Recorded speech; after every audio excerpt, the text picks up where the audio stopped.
let me just say a little bit about what I'm going to try to do today, and then we'll jump in. There's so much stuff to cover. And I want to give you a little introduction to the wider project in which this reflection today fits, and to give you a little idea about what we can hope to achieve today and what we can't. How many of you have heard even the introductory set of lectures on rediscovering masculine potentials that the Institute has of my lectures on the 4 masculine archetypes? Most of you have not.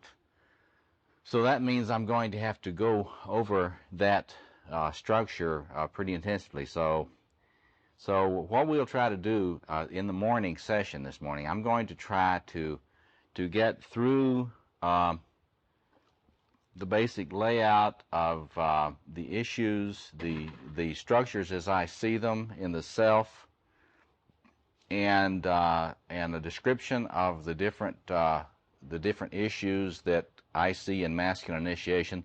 Many of you are women, and what I will try to do is to I'm not going to talk much about the female psyche. I will encourage you, however, to reflect on the issues that this discussion raises for feminine individuation, because you will be able to see close parallels to issues that women are facing today.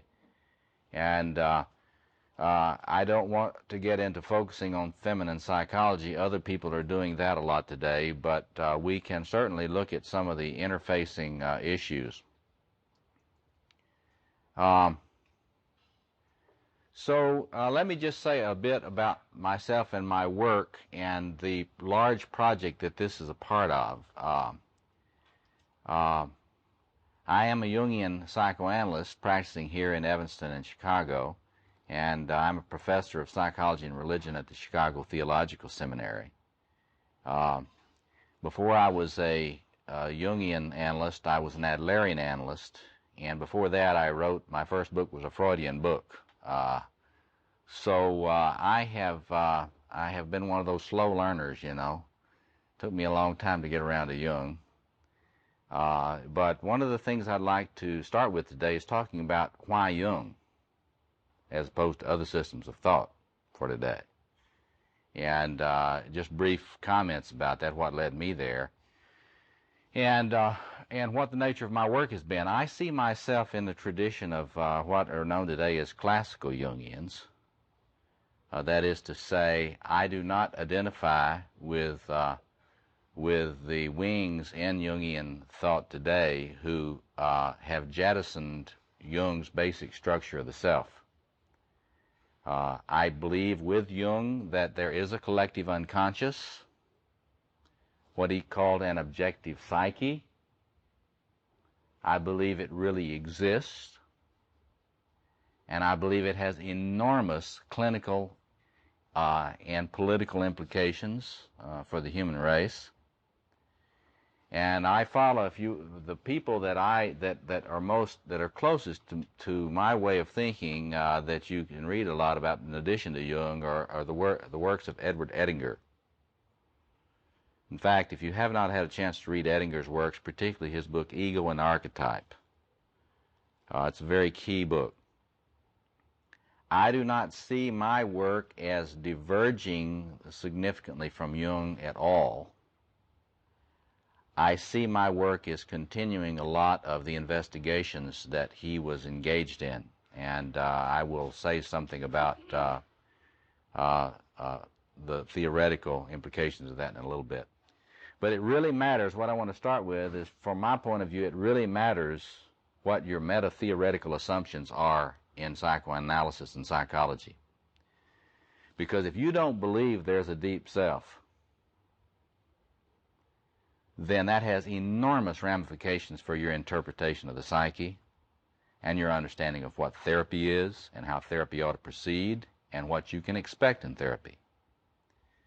And so there's a lot of movement in Jungian psychology today, and I have been one to applaud it, to build bridges to other schools of psychoanalysis.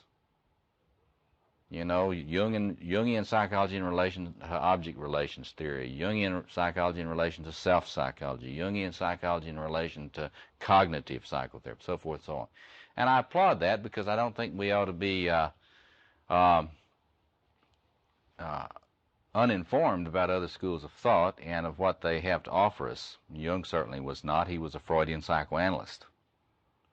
And knew Adler well and used Adler's concepts. So I think that's a laudable thing. But what I've begun to be concerned about, which I'm surprised at, I'm concerned about the tendency in many institutes today to not really focus on Jung's central, most important achievements. And recently I was at the International Congress in Paris of Jungian analysts, and I was fascinated and a bit disturbed by how few addresses there really addressed the deep psyche. I mean, we had a lot of lectures that could have been given by Kleinians, or could have been given by object relations theorists. There wasn't anything showing the importance of Jung's contribution. So I want to say today, stewarding Jung's contribution is very important, and I would like to have us look closely at this whole idea of the deep psyche. So I am one, and here's where it ties into this whole issue of masculine maturity, and you can see the way it would relate to feminine maturation issues too. I'm one that believes there's a blueprint in the deep psyche,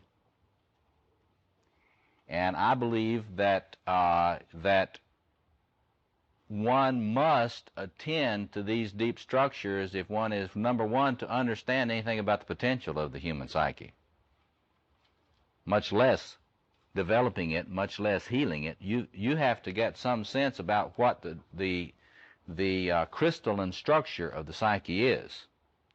You have to get some idea about what the blueprints, the architectural blueprints for the development of the psyche are, before you can begin to assess any particular personality. So in other words, it has, for clinical, those of you who are clinicians, it has enormous significance, in my view, for clinical assessment. We have entirely too many people today, including a lot of Jungian analysts, I fear, who, when it comes down to clinical practice, have great difficulty in identifying an archetypal pattern in a particular personality, and have difficulty in understanding, when they're assessing a personality, what archetypal possessions may be existing in that personality at a particular time. So in other words, I think it's a very important thing for Jungian psychology today to do serious work on continuing Jung's project of decoding the structure, the deep structure of the psyche. And that is what my work for the last, particularly for the last 17 years, has been focused upon. I didn't start out to do that in my work. What I really started out to do in about 1973 was to write a Jungian psychology of the occult. And I was doing a lot of field work at the time on occultism, going around interviewing occultists and practicing magicians and so forth. And what happened at that time was that I began to study the what I've come to call the archetype of the magician, and the phenomena that arise anytime you get the magician archetype. And I'll go into this a little more later this morning. But anyway, I was fascinated by their ritual practice, and I was fascinated with their concern for sacred space. And I was also fascinated by their attention to the concept of initiation, all of them. No matter what school, whether they followed Crowley or whether they were witches and Wicca, or what particular tradition of magic they followed, they had an interest in initiation and stages of initiation. So I began to see the relationship between initiation, sacred space, and the archetype of the magician. And I have a book that finally is just about, after 17 years, going to come out called The Magician and the Analyst, which looks at ritual, sacred space, and psychotherapy, probably 1991 come out. But it started in that work then. But my work on sacred space led me into looking at the incredibly creative work of John Weir Perry on the self and psychotic process. And if you haven't seen his books, those books are tremendously important and not outdated even today. Particularly his book Roots of Renewal and Myth and Madness. Now, I had no particular interest in the king archetype at all. But I said, well, I got to study this liminality. I've got to study this sacred space and see what happens in that kind of transformative space. So I went to the man who knew the most about that, John Perry. You get into John Perry, you find out what happens when the psyche is dissolving in this liminal change, transitional state. John Perry says, what appears? The king and a quadrated order. So I said, uh-oh, I've got to study the king. See? So I started studying the king. And 90 pages of bibliography on the king later,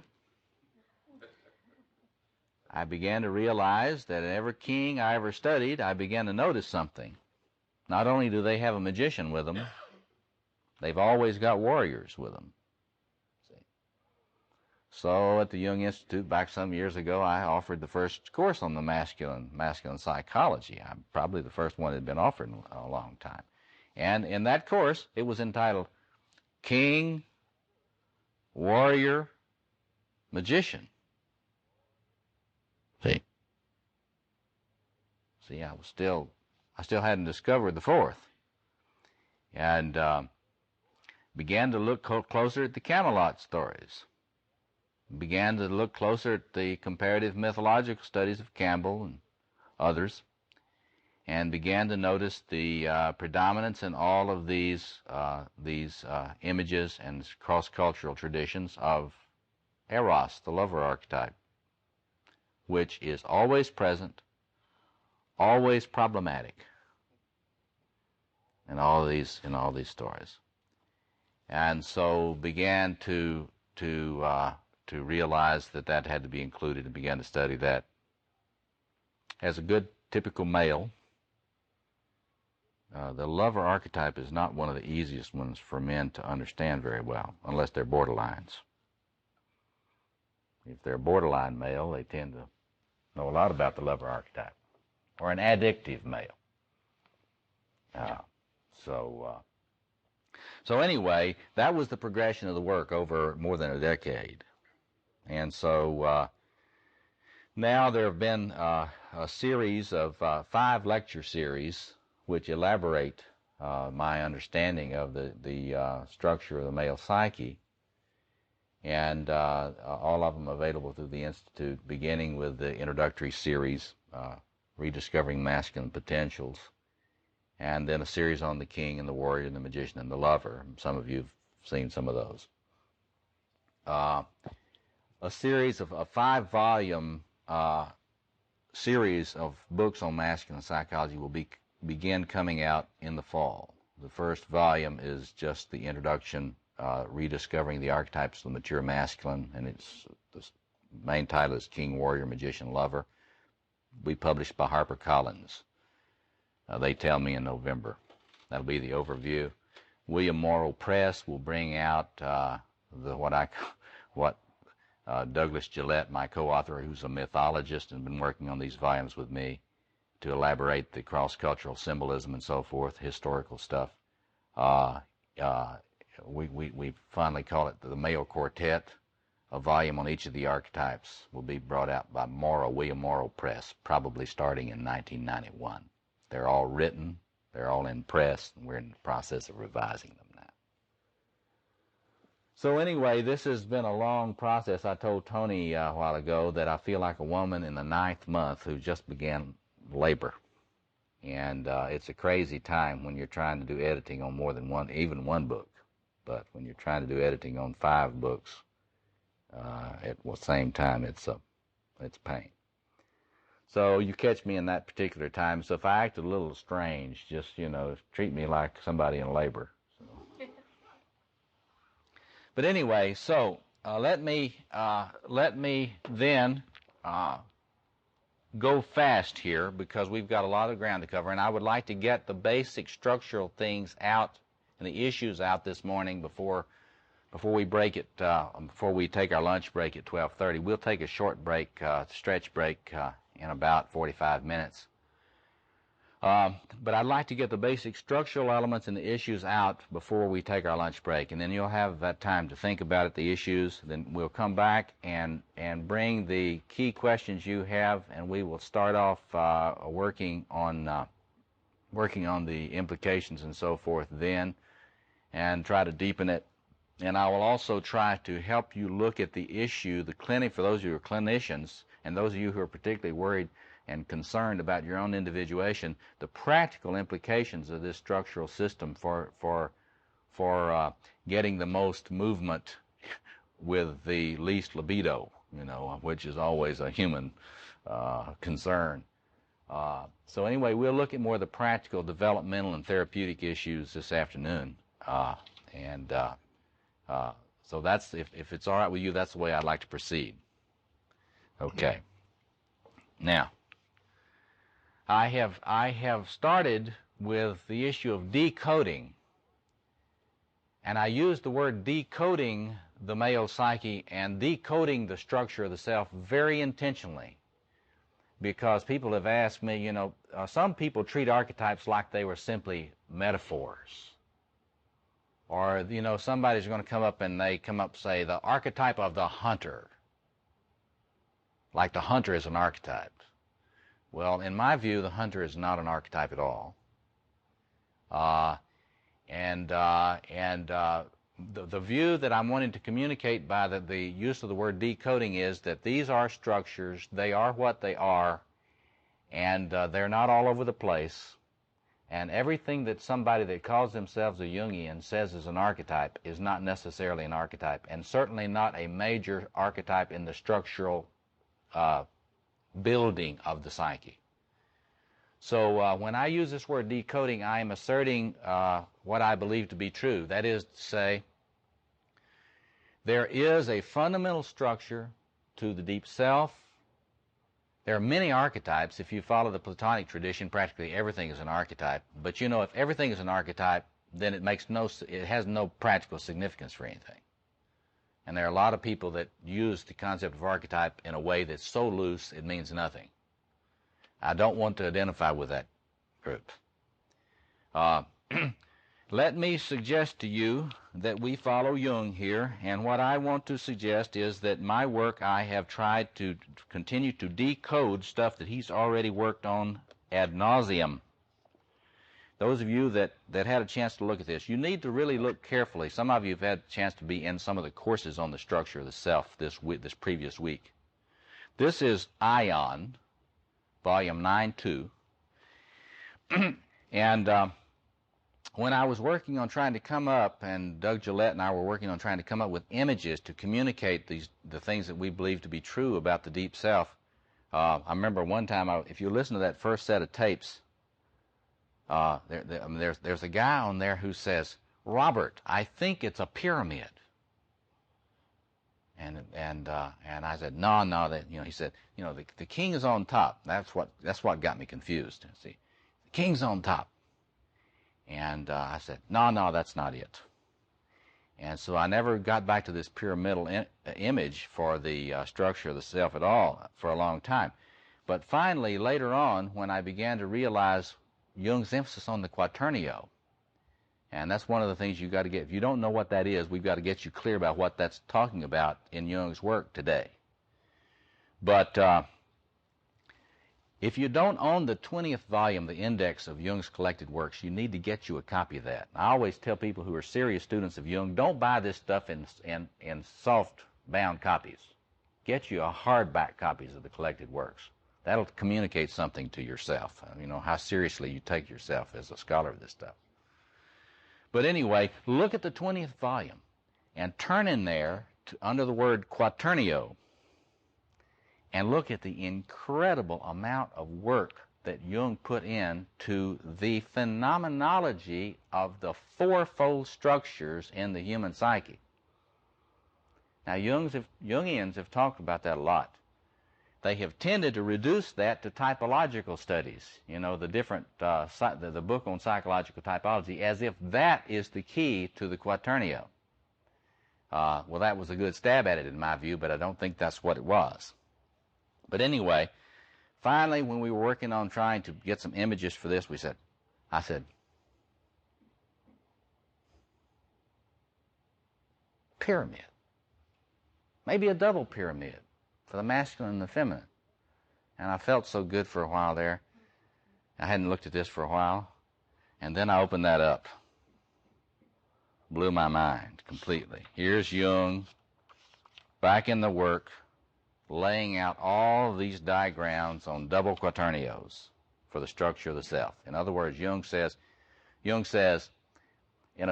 effect, Jung says, this is the structure of the human self. This is the structure of the archetypal self. He said, but you read the chapters, he says, I can't quite figure out what the different parts of it are. Well, there's lapis, and there's earth, and there's water, and there's rotundrum, and there's serpent, and there's Hiddidel, and there's Euphrates, and there's lapis, and there's Gibran. You know, he's got all these Gnostic terms and everything, but he's working really hard. He's fascinated. He knows that there's a deep structure, and he knows that that's an image of it. He knows it's related to all the traditional quaternios. Earth, air, fire, water. Tell me some more traditional quaternios in traditional systems. You got earth, air, fire, water. What else you got? Any cultural tradition, any mythic tradition. 4 seasons. You got 4 seasons, 4 directions. Yeah, why 4 directions? See, everybody takes for granted 4 directions. Why is it that the human psyche always comes up 4 directions? There's no clear reason scientifically why you couldn't come up with 6 directions or 12 directions. See, why does the human psyche say 4 directions? See, and what else? Other 4s. No, do you know? 4 rivers of where? Of paradise. 4 rivers of paradise. Very interesting. 4 rivers. Today we're going to talk about 4 rivers. What do the Navajos say? You know anything about Navajo mythology? You want a clear layout of quaternios? Look at Navajo mythology. Particularly the myth that Joseph Campbell worked on so much, how the twins came to their father. It's based on quaternio structure. And it's fascinating with you look at Navajo sand paintings, quaternios. And it's very interesting, and I'm gonna get into this a little bit later today. For all practical purposes, in my view, what you end up with, and from looking at this stuff, is that there are actually four different kind of expressions, 4 forms human libido takes. The Navajos understood it first. They talked about the 4 snakes. There are 4 different snakes, and you see there are 4 different snakes in a lot of their different paintings. And of course, if there's no deep structure to the psyche, those are just interesting images that the Navajos came up with. They just had a thing for rattlesnakes because they lived out in the desert. But it's very interesting when they're developing, when they have this male initiation story. They start out with 2. After a certain level of development and maturation, there are 4. And the last secret painting in the initiation cycle, in this Navajo myth of initiation, has 4 mountains, different colors, and there are 4 men standing on the top of the 4 mountains.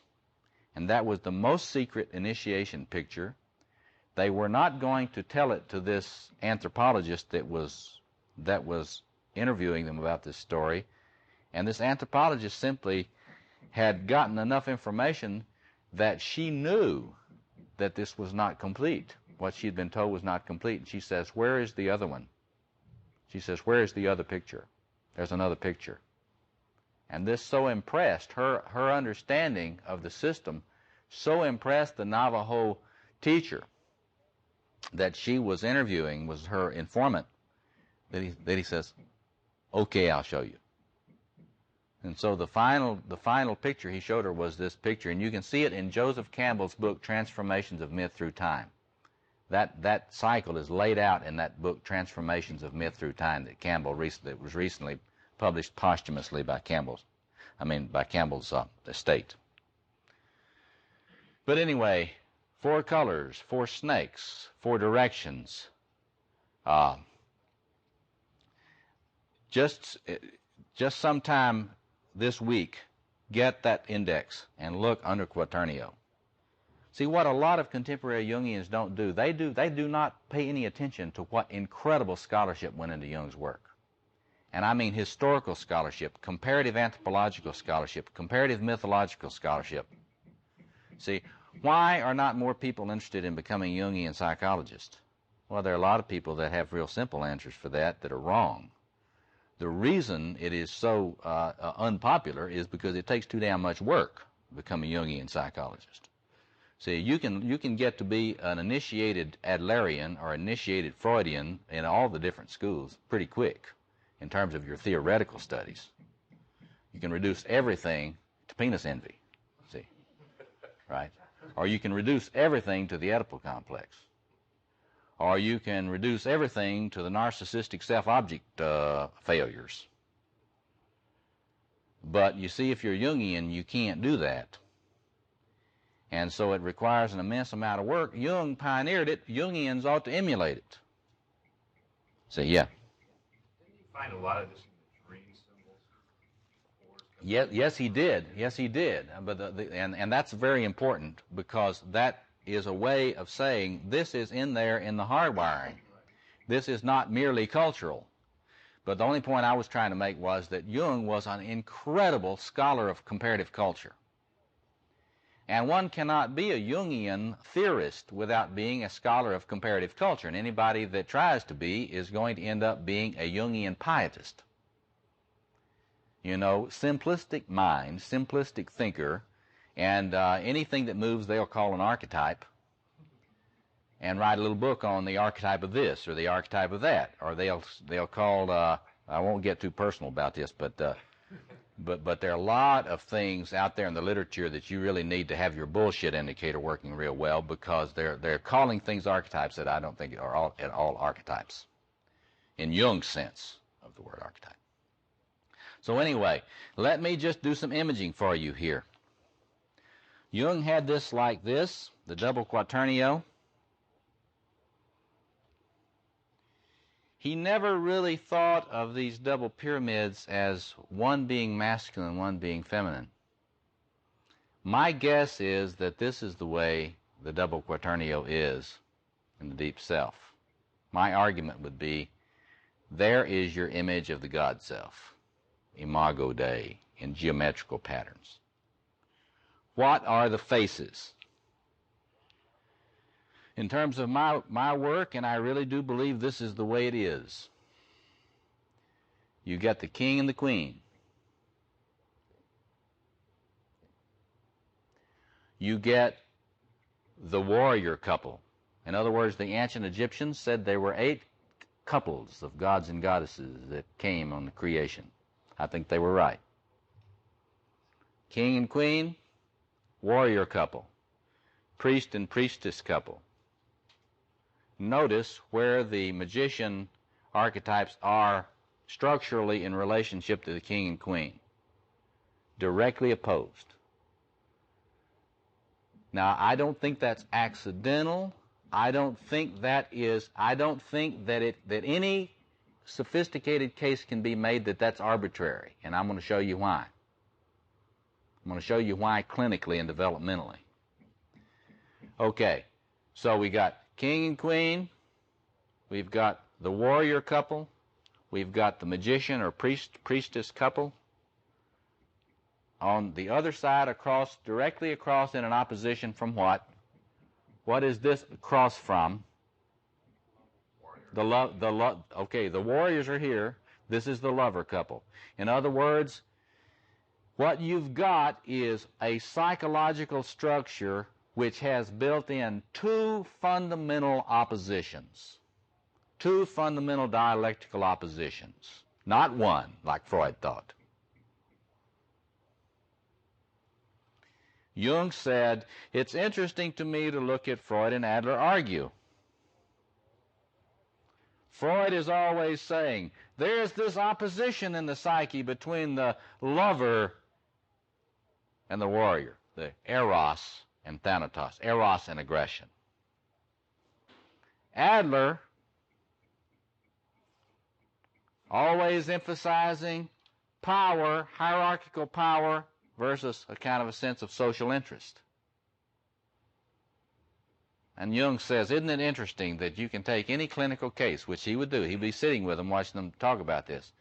Adler could discuss any clinical case in terms of the power, social interest dialectic, king, queen, magicians. See, the prophet, I'll get into this more in a little, the prophet, cultural prophet, is in the quadrant of the magician. Nathan the prophet is in the archetypal pattern of the magician. Okay. So Jung says, isn't it interesting that these guys can discuss cases and never agree on what's going on, but they both sound right to me, Jung said.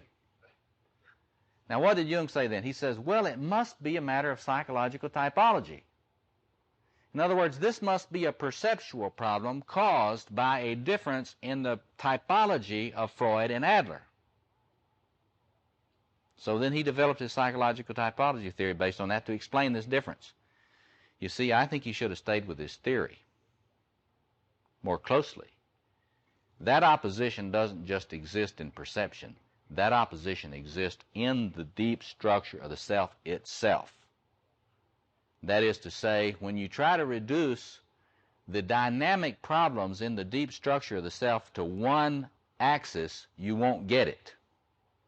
They're both right, but there are two dynamic oppositions in the deep structure of the psyche, not one. Do you follow that? Now ask her questions about this now. King and queen, warrior couple, magician couple, lover couple. I'm going to lay this out in diagrams for you a little bit, but you see what I mean? I'm saying that this is what you would want to talk about. This is in Jungian psychology, Marion Woodman says that she's right. That is the deep archetypal self. When a Jungian that knows what they're talking about is talking about the archetypal self, it is both sexes. In the deep self, in the deep archetypal self, this is in your hard wiring. Now, talk about gender issues. This creates a little problem for you. Freud and a lot of them saw it. There is a basic, deep kind of bisexuality in the hardwiring. See, and so if you want to understand a lot of gender confusion problems, we get it honest. It's in there. Depending on whether you're a male or female, we can say, well, what is this shadowy, mysterious thing here, obsidian? Well, it depends. If you're a male, that's femininity. If you're a female, that's masculinity. Now, I'm going to express I'm an opinionated man. My opinion is that it doesn't ever get too much better than that. That is to say, males will always have a deep, deep problem plumbing the depths of the female psyche, in them or in the outer world. They can learn something about its shape. They can try to develop their empathy. They can learn to love through developing the lover dimensions of their psyche and their capacities for empathy. They can learn to give sensitive attunement to the other. But knowing the female psyche like a woman, never, in my view. I don't think that is possible to be done. And I think the reverse is also true. And so in other words, those people who are into this androgyny fantasy, I think are, if when I'm feeling kind, I say they're just misguided and simplistic in their thinking. When I'm not feeling kind, I say they're probably very narcissistic, because they've got some fantasy that they can have the completeness in themselves without the other. And my basic sense is that the mystery, if you look at this, in my view, and we'll be talking about initiation, individuation, and maturation, in my view, initiation and individuation, you can image it as coming toward the apex of this pyramid, toward true individuation and integration of the facets. The mature man and woman come into clarity of differentiation and integration. That is to say, you think about codependency in this. When you heal your codependency, you know there is another. And there's a tremendous eros field that's formed. When you've got what Jung called a hermaphroditic union, that is a bogus pseudo-union, there is no energy field. So when you're working with somebody clinically who has no erotic energy available to them, there are some bogus hermaphroditic androgynous unions in their psyche. There is not that kind of mature differentiation. I like to say to a man tells me he has no sexuality, you know, blah, blah, I'm wooden, I'm dead. I said, you got to get in touch with that male ape in there. Because that male ape knows he's not a female ape. And that male ape in there has a receptor in him for female apes. And there will be an energy field when adequate differentiation exists. And so in other words, the model for maturation is integration, differentiation, so there can be relationship. Think about this in terms, those of you who know some self-psychology. Think about archaic self-object fusions. Differentiation toward more mature self-object relationships, or what the classical Freudians would call object relationships. I can experience an object, a real other person. You follow that? Okay, now that's like, go ahead. Well, differentiation, if that's within the person, are you differentiating on one pole there? Yes. That's what I want to get to now. We've been talking about the deep archetypal self. The deep archetypal self with a capital S is like this, in my view. Your human ego, in Jung's terms, or little s self, has to be built like this. In other words, the structure of the archetypal deep self is eightfold. It's a double quaternio, as Jung puts it. When you become human and not God, see, when you stop being total, complete in yourself, you start incarnating, you start becoming human, then you have a quaternio structure. You have the fourfold structure. And what you're trying to do is to develop your human self, which is this type of shape, which I'm going to stay with today because I'm not going to talk about the female side of this much. But you can use your analogical powers. See, I'm not one of those Jungians that goes with that Victorian notion that Freud and Jung had, that assertiveness is masculine and receptivity is feminine. See? Or eros is feminine and logos is masculine. See, that is what the feminist theorists have hated that, rightfully so, I think. And I think if you understand the wiring, the hard wiring in the psyche, you can get beyond that. You can see why you can get beyond that and have a much fuller understanding of these different potentials in the psyche. For example, a lot of the time males are expected to carry, in traditional patriarchal culture, males are expected to carry the warrior for everybody. A lot of the time they're dumped on for it, but they are expected to carry it. Females are expected to carry the lover in patriarchal culture. And this kind of archetypal splitting, I call that archetypal splitting, makes everybody crazy. And it puts everyone into a sadomasochistic arrangement. A crazy sadomasochistic arrangement. So in other words, just a word to the women, I think if you look carefully at this, that you can plot the structure of patriarchy archetypally as an archetypal splitting in which women were not to be a fully empowered queen, and they were not to be a fully empowered warrior.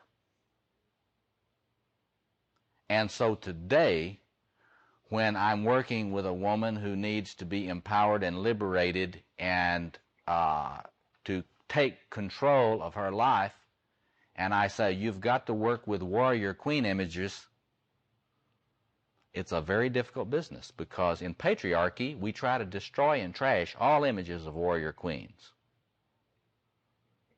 We try to say those are masculine women. They are not masculine women. They're warrior queens.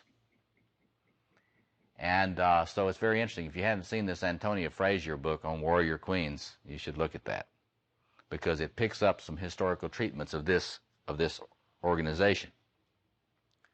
But anyway, so the fullness of the masculine and the fullness of the feminine, I think, are both fourfold in nature, and they carry the same energies. They carry them differently, of course. How do you know how they carry them differently? Well, you study women. You study men.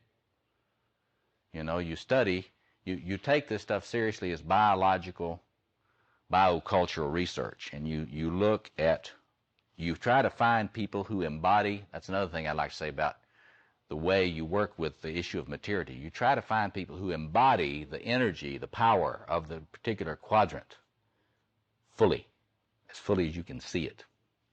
And then you study that.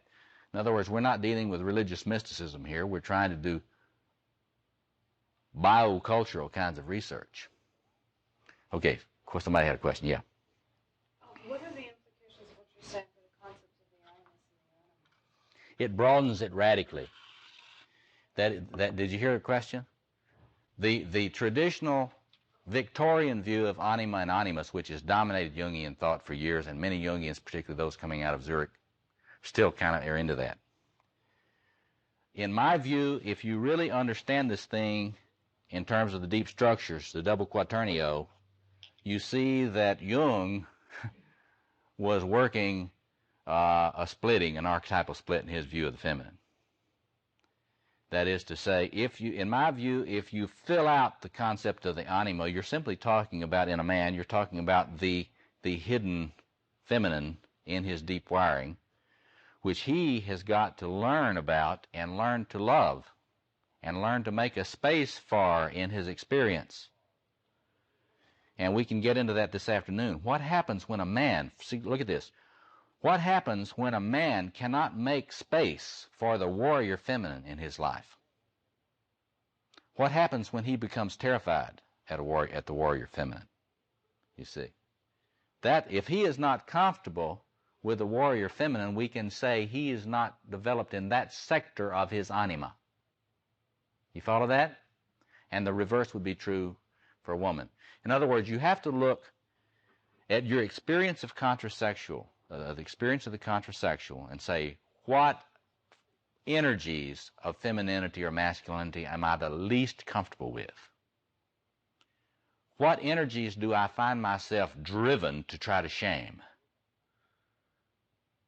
What energies of the feminine or the masculine am I the most interested in trying to say are really pathological? Let me get into one of my pet peeves here. Ever since Freud, we have depreciated warrior energy. The depreciation of warrior energy is built into psychoanalytic theory, Freudian psychoanalytic theory. And it has enormous implications for all sorts of things. But But particularly in certain social groups, the warrior archetype is totally in the shadow. People have nothing good to say. I have a lot of people come up to me and say, you know, you shouldn't call this the warrior archetype. Oh, yeah? Why is that? Well, we know war is bad, and you should call it the explorer, you know, or you should call it the hunter, or something like that, which, of course, doesn't capture at all the energy that is in that, you know. I mean, so there's you look at the family, and here's one of the things you do when you're thinking about individuation. You look at your culture, and then you look at your family, and then you look at the birth order that you had in your family, and then you look at what that meant for what archetypal potential was blessed for you and welcomed, and what you were expected to split off and demonize. See, it's very complicated. You have to look your culture. If you're Irish, it's not the same as if you're Italian. If you're Jewish, it's not the same as if you're, you know, Southern WASP. So you have to look at your culture carefully. And then you have to look at the family system, but you got to look at your place in it. Because, you know, birth order, the Adlerians make all this stuff about birth order. It even influences what is okay for you. The Adlerians are fond of pointing out that the youngest child will often become very charming and seductive. Well, in other words, they get sanction in the lover sector of the psyche a lot more. Yes? When you talk about the energy, I have some questions about, is the wiring including the amount of energy that one has as a person, so that the fixed amount, or is it a variable? Or? So very complicated. The whole issue of dynamics is very complicated. And we can talk a little bit about that, but that's a complicated question. I'm working on that a lot now. Do you understand? If you're not a psychologist, you may not know the sophistication of this question. It's like the whole question of the nature of libido, psychic energy, its forms, and whether or not the psyche is an open system or whether it's a closed energy system, or in what sense is it open and what sense is it closed? That's a very complicated question, and one that is it's fascinating, and it's been at the heart of the argument between Jungians and Freudians a long time, and I can comment on that just a little bit. Next spring, I'm going to be participating in the Jung Centennial at Fordham, and they're focusing on the libido issue between Freud and Jung there, and I'm going to lay out this concept of the different forms of libido there, so I'll be able to write that out a lot more in a complicated way. But clinically, let me just talk about clinically. I mean, when you work at this stuff clinically, you will notice something. If a person is having their lover circuits flooded with libido, and you can see this in people who are addicts. Addictive personalities are flooded with lover energy. You will notice something. The warrior side of their personality is getting practically no energy. And you will see practically no warrior behaviors in that person. You know. And I'll have to Crack addicts. I mean, what about certain addictions and well, you will see primitive aggression, but that's not a warrior. I mean, there are a lot of boys with AK-47s, but you got to understand what a warrior is, initiated warrior. We're talking about the energy expressed in any way that actually serves the purposes of that sector, that quadrant. So, you know, and there's a lot of people that are very passive, weak people who also are violent. So, I mean, the energies are always there. I mean, you know, there's no way to get away from the energy if you look carefully at the structure. It's always there. If it doesn't come in the front door, it'll come in the back door. But if you look at a person, for example, this Saturday I'll be presenting a workshop on the trickster. which in my view is a sector in the magician quadrant of the psyche. Show me, let's just take a man, show me a man who is loaded with trickster energy. You will notice that practically nothing goes into the king quadrant of his life. Practically nothing goes into building anything. See? He has a terrible time getting anything sustained. He can start a million things, but he can't sustain anything. Relationships, businesses, long-term projects, etc. He always starts and then cuts it off, starts and then cuts it off, starts and then cuts it off. So clinically speaking, now, you know, you have to get into high energy physics if you want to get the, you know, the highly technical stuff, but clinically speaking, it operates as if it is a closed energy system on this particular aspect of it. I mean, there are many ways in which the psyche is an open system ecologically with the family system and the environment. But when you're looking at the way in which the quadrate itself operates, and you're simply talking clinically, and you're talking about people you're actually working with, you will notice that the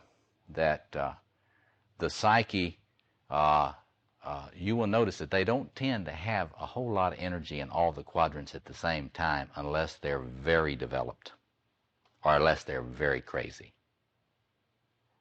See, I mean, if they're really psychotic, you may see all sorts of confusion at the same time. And if they're really highly developed, you'll see a person that's very empowered. That gets me to my next issue. Concept of maturity.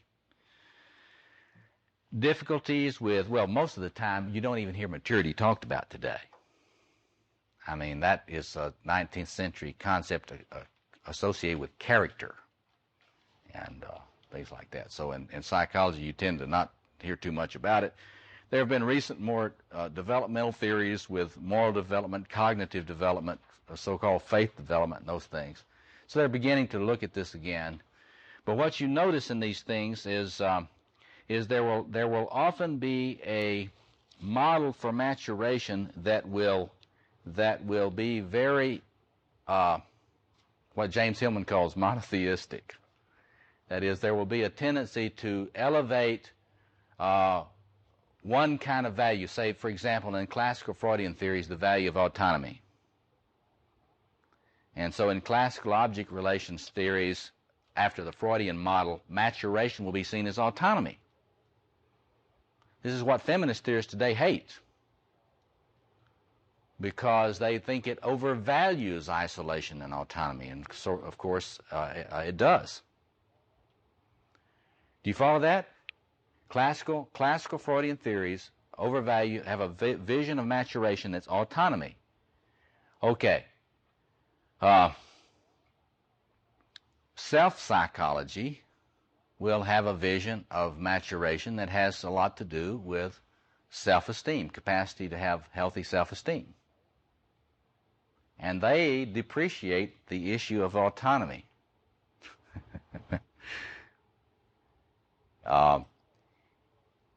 And so on. You can go on a lot of different theories on that if we had time. We don't have the time, but one of the interesting things about maturation is that it usually gets defined in such a way that nobody would really want to be it. Who wants to be mature?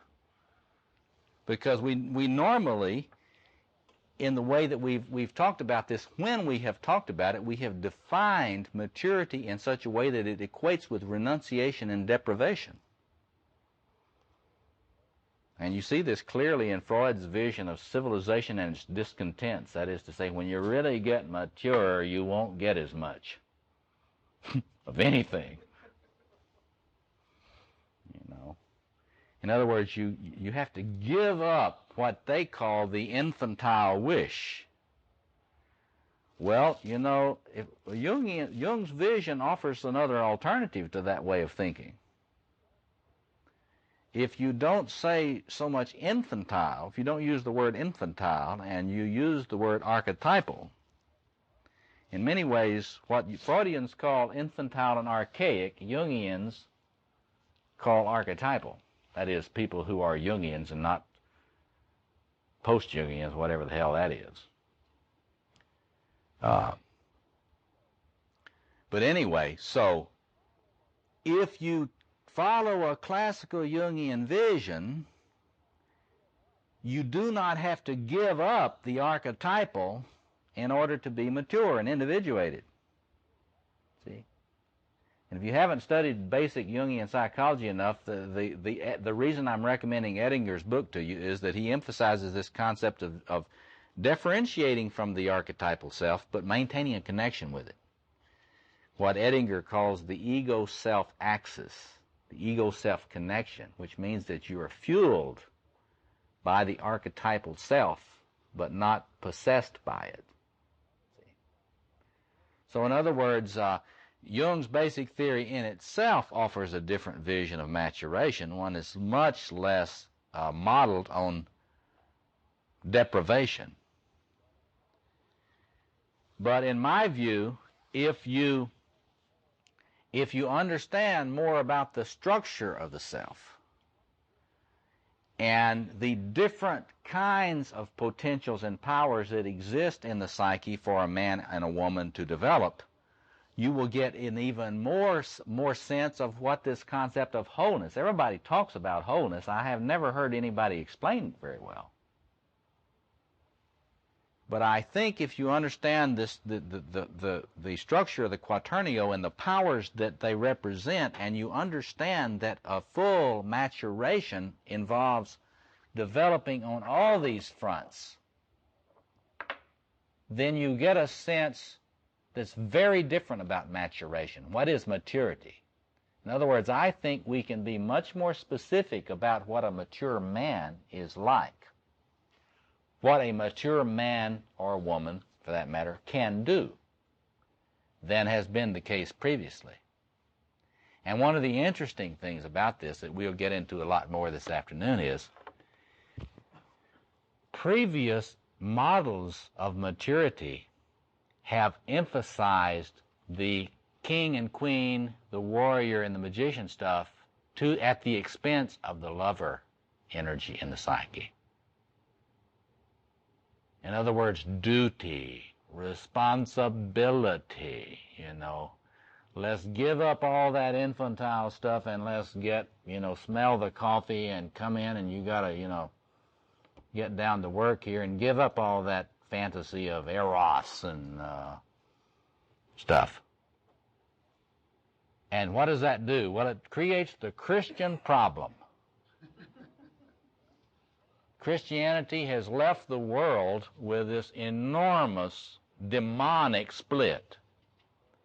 The idea that if you're really developed spiritually, you won't have any fun.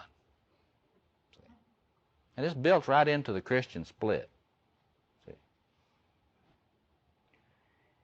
And, then if you're really a mature woman spiritually, you'll become the bride of Christ. And stay away from those human dicks. Because, you know what happened to those human dicks? There was some man masturbating with that dick. And we all know that that's terrible. See? Well, once you ever get a clear picture of what the lover initiation in the psyche of a man or a woman is, then you have a chance at healing that Christian split. It's not just Christian. All of the patriarchal religions have it to some degree. Judaism and Islam slander the feminine less in some ways than Christianity. They all slander it in some way, In patriarchy, there's this thing about, what is that prayer? Thank God that I was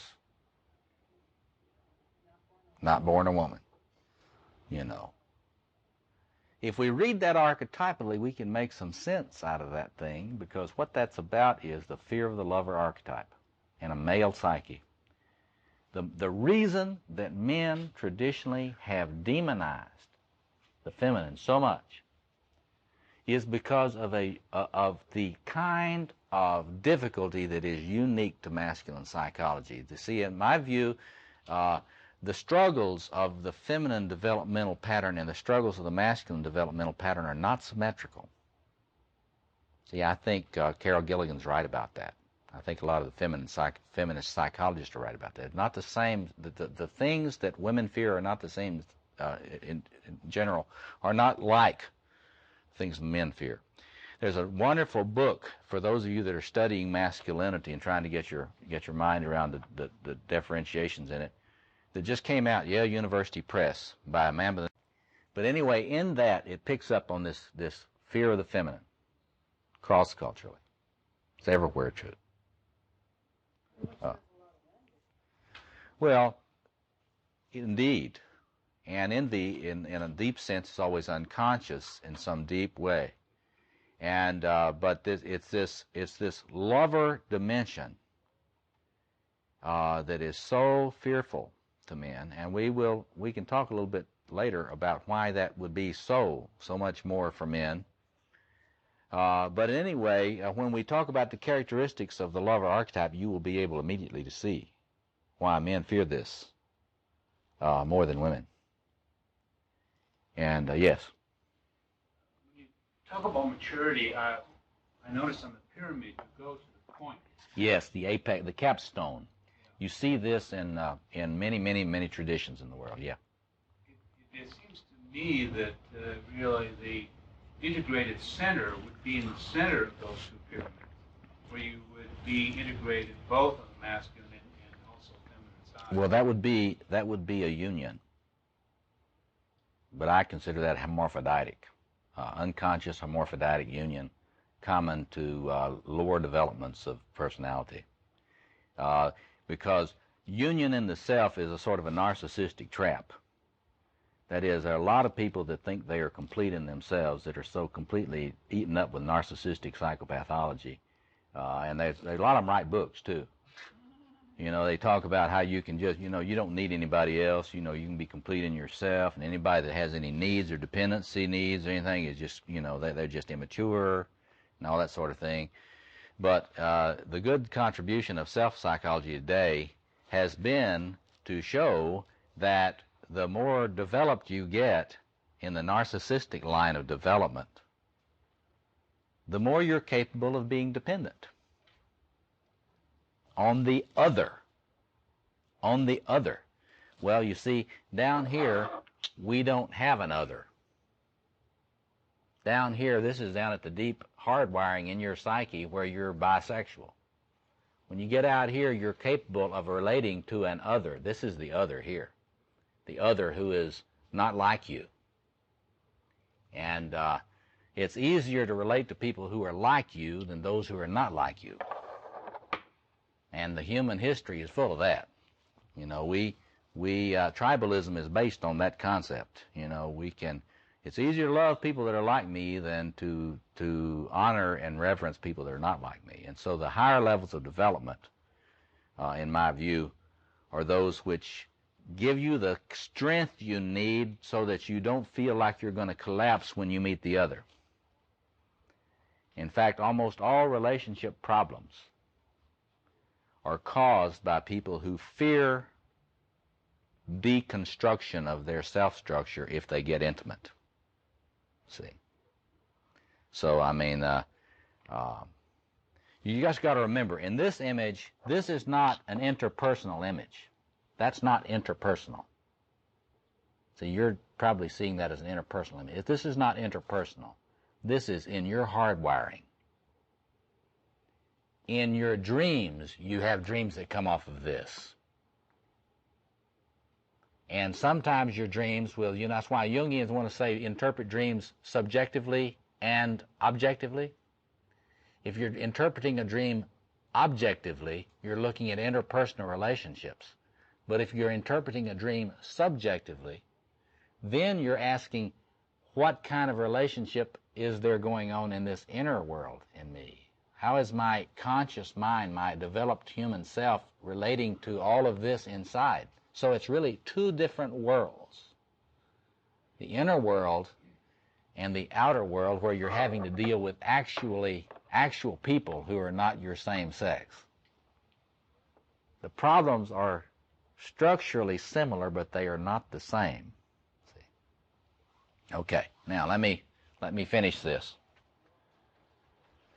And then, see, we'll stretch our legs, and then we will come back and I'll work more on the different powers.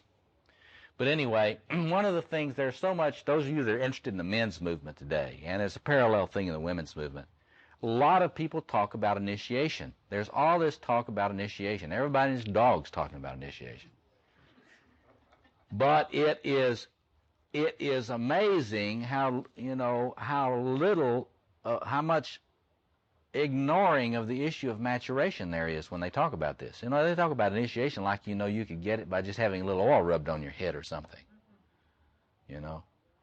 Well, come to my workshop and I'm going to initiate you for the price of $495. You come a wimp, puer, and you come away after you pay your $495, have me lay my hands on you, then you will be an initiated man. And that's just all over the country now. And it's good entrepreneurship, but I mean, you got to have your bullshit indicator intact. I mean, this is what Wingspan had a recent issue on initiation, and what I told them in that interview was there is no way to differentiate between the initiation and the concept of maturation. So anybody that talks to you about initiation who doesn't have a theory of maturity doesn't know what you're talking about. Because in tribal cultures, they always knew what they meant by mature adult. The Apaches weren't confused about that. The Zulu were not confused about that. There was no concept in these tribal cultures about a mature man that was isolated from responsibilities of various kinds. See? So when we talk about initiation today, it always has to be in the context of maturation, and there has to be an elaborated view of what maturity looks like. That old thing, without a vision, the people perish? Well, without a vision of maturity, all talk of initiation is rubbish. It hasn't, somebody says to me, well, what about ritual? Right. What about ritual? But what you have to understand about ritual is if you don't know what you're trying to do with a ritual, you don't do ritual. People always knew that. People that knew anything about ritual and tribal cultures and so forth knew when you're doing a ritual, you're trying to accomplish something. You never do a ritual without having an end in mind. Well, when they were doing initiation rituals in tribal cultures, they knew they were trying to make a man or make a woman. And they had some clarity about what the end product was they were after. So anybody that's into masculinity and ritual, all that sort of thing, and there are a lot of them today, it's kind of funny. It's kind of amazing, the people that want to do rituals that have no concept of whatever that they're trying to make. So what we have to get clear about is that when you're doing rituals of initiation, you have to know what you're trying to create. And that has to be developed into some conception, some vision of maturation and maturity and what the potentials are. So when we're talking about maturity of masculine personality, we have to be talking about masculine initiation. And we have to be talking about what is the content of that? What is that? Because if you can't say what it is, then you got a problem. And so what I want to suggest is that initiation ritual always has to have a vision of maturation in mind. In tribal cultures, it was always mythic. And I want us, before we stop today, I want to address the issue of why it was mythic. And I want to address the issue of why, when secularization and modernization came along, we lost all concepts of maturity. Why is it that studying philosophy in a university cannot make you mature? If you don't believe me, do a little field research. See? Go study philosophy departments. Interview philosophers. See? And if you go to most of the universities, I mean, I've been around a lot of very good ones, and graduate programs and graduate advisors tend to be narcissism central. See? And I don't know very many conceptions of maturity that include massive pathological narcissism as a model for maturation. So, I mean, if you ever tried to get a PhD degree and noticed what struggle most graduate students have with their committees and with their advisors because of the narcissistic needs of their advisors, then you'll have a little sense of what I'm talking about. But anyway, so modernization, we'll talk a little bit about that this afternoon, about why it is that with modernization, secularization, demythologizing, the concept of maturity has been depreciated in almost all systems of thought. I think it's because of the importance of myth and the relationship of mythic imagination to wholeness. And we'll get into this later. That is to say, why is it that tribal peoples told myths? Was that just because they didn't know better? A lot of contemporary people think that's just because they didn't know. You know, they didn't have theology or philosophy. If they had been really developed and they had had theology or philosophy, they wouldn't have told myths. And see, I think that's totally wrong. And I'll try to help you see why that's the case. Anyway, so in my system of thought, you get much more specific about this. And my argument is, following Jung and the image of the quaternio, that masculine initiation is not all over the place. It is fourfold in nature. There are four powers, four fundamental snakes, four fundamental powers in the psyche. They are very different. They are enormously difficult to relate to in a mature way, all of them. And so masculine initiation and masculine maturity has to be fourfold in nature. It may help us to understand why we have so few people ever achieve it. Because balancing all this stuff, is the double opposition, balancing that is such an enormous achievement. And so there are four powers and four initiations, and the good news is that they're not any more than that. But the bad news is that you've got fundamental oppositions in these things, and if one is not developed, it always causes massive distortion in the psyche and very destructive acting out. And so let's take a stretch break for about 10 minutes, and we'll come back in an hour. Yes. I understand that you're saying this is destruction of the female psyche. I'm saying that there's a parallel quaternio in the female psyche, and that needs to be elaborated and developed, because it would have a lot of implications for a lot of current issues women have.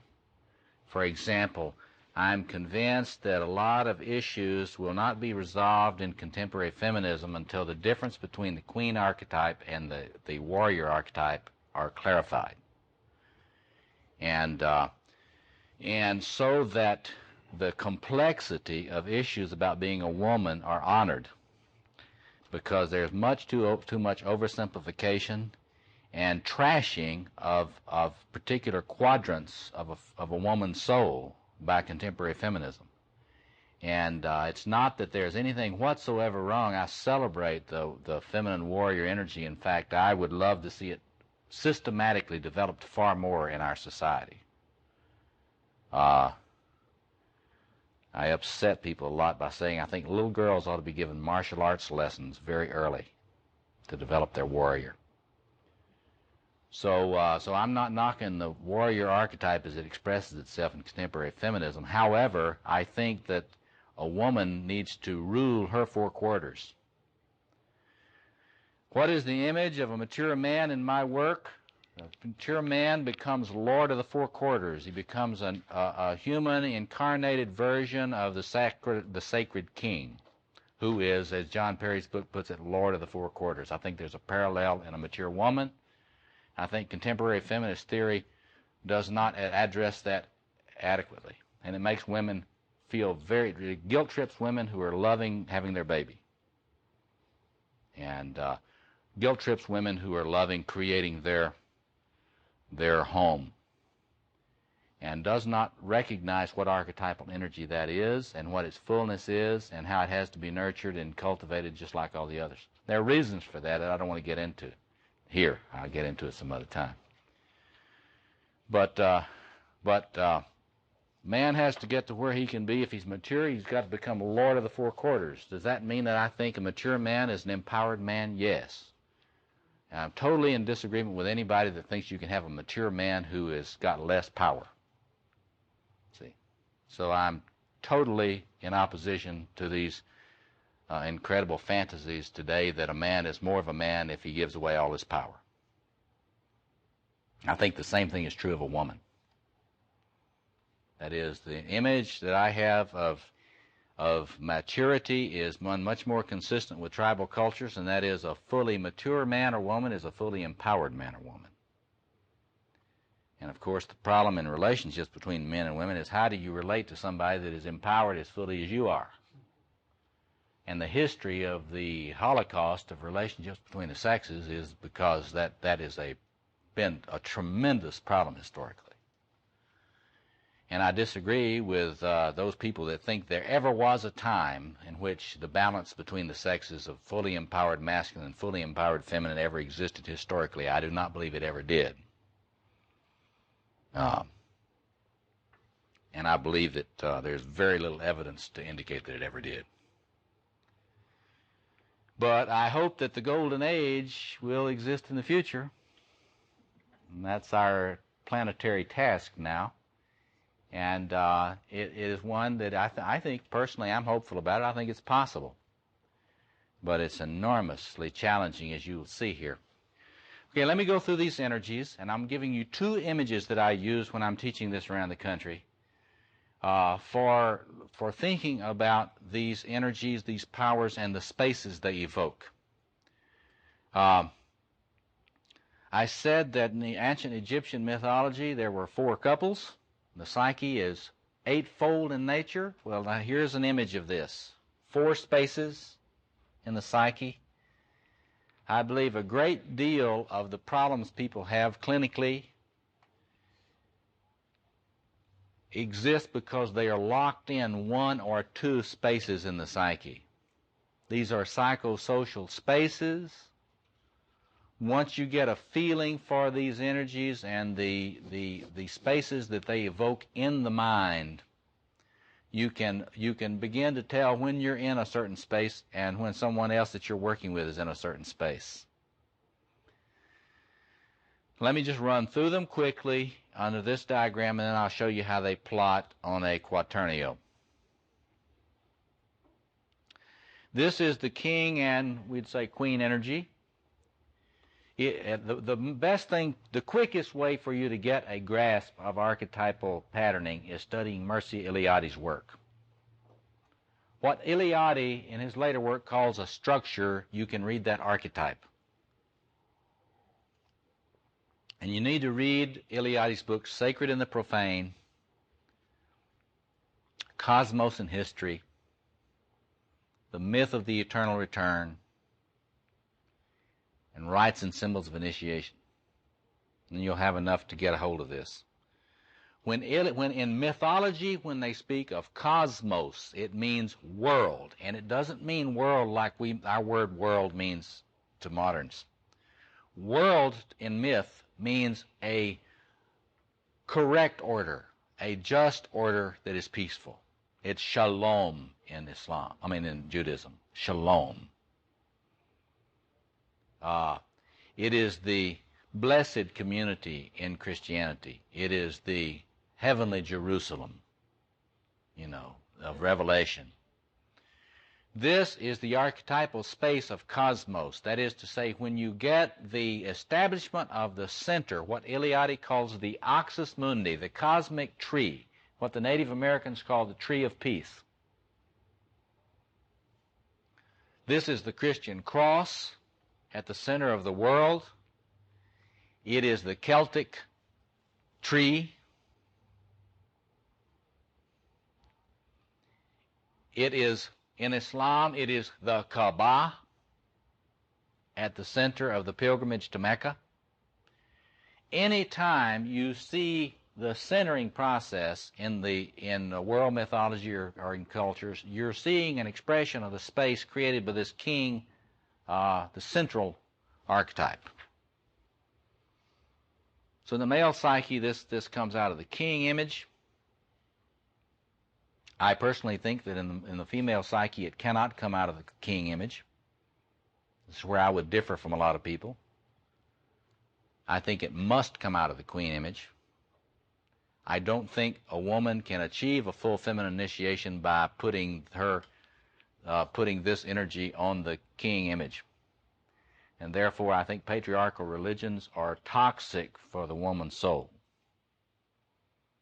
It's not that I believe that a woman does not have to learn to honor and reverence the king image, since it is in her.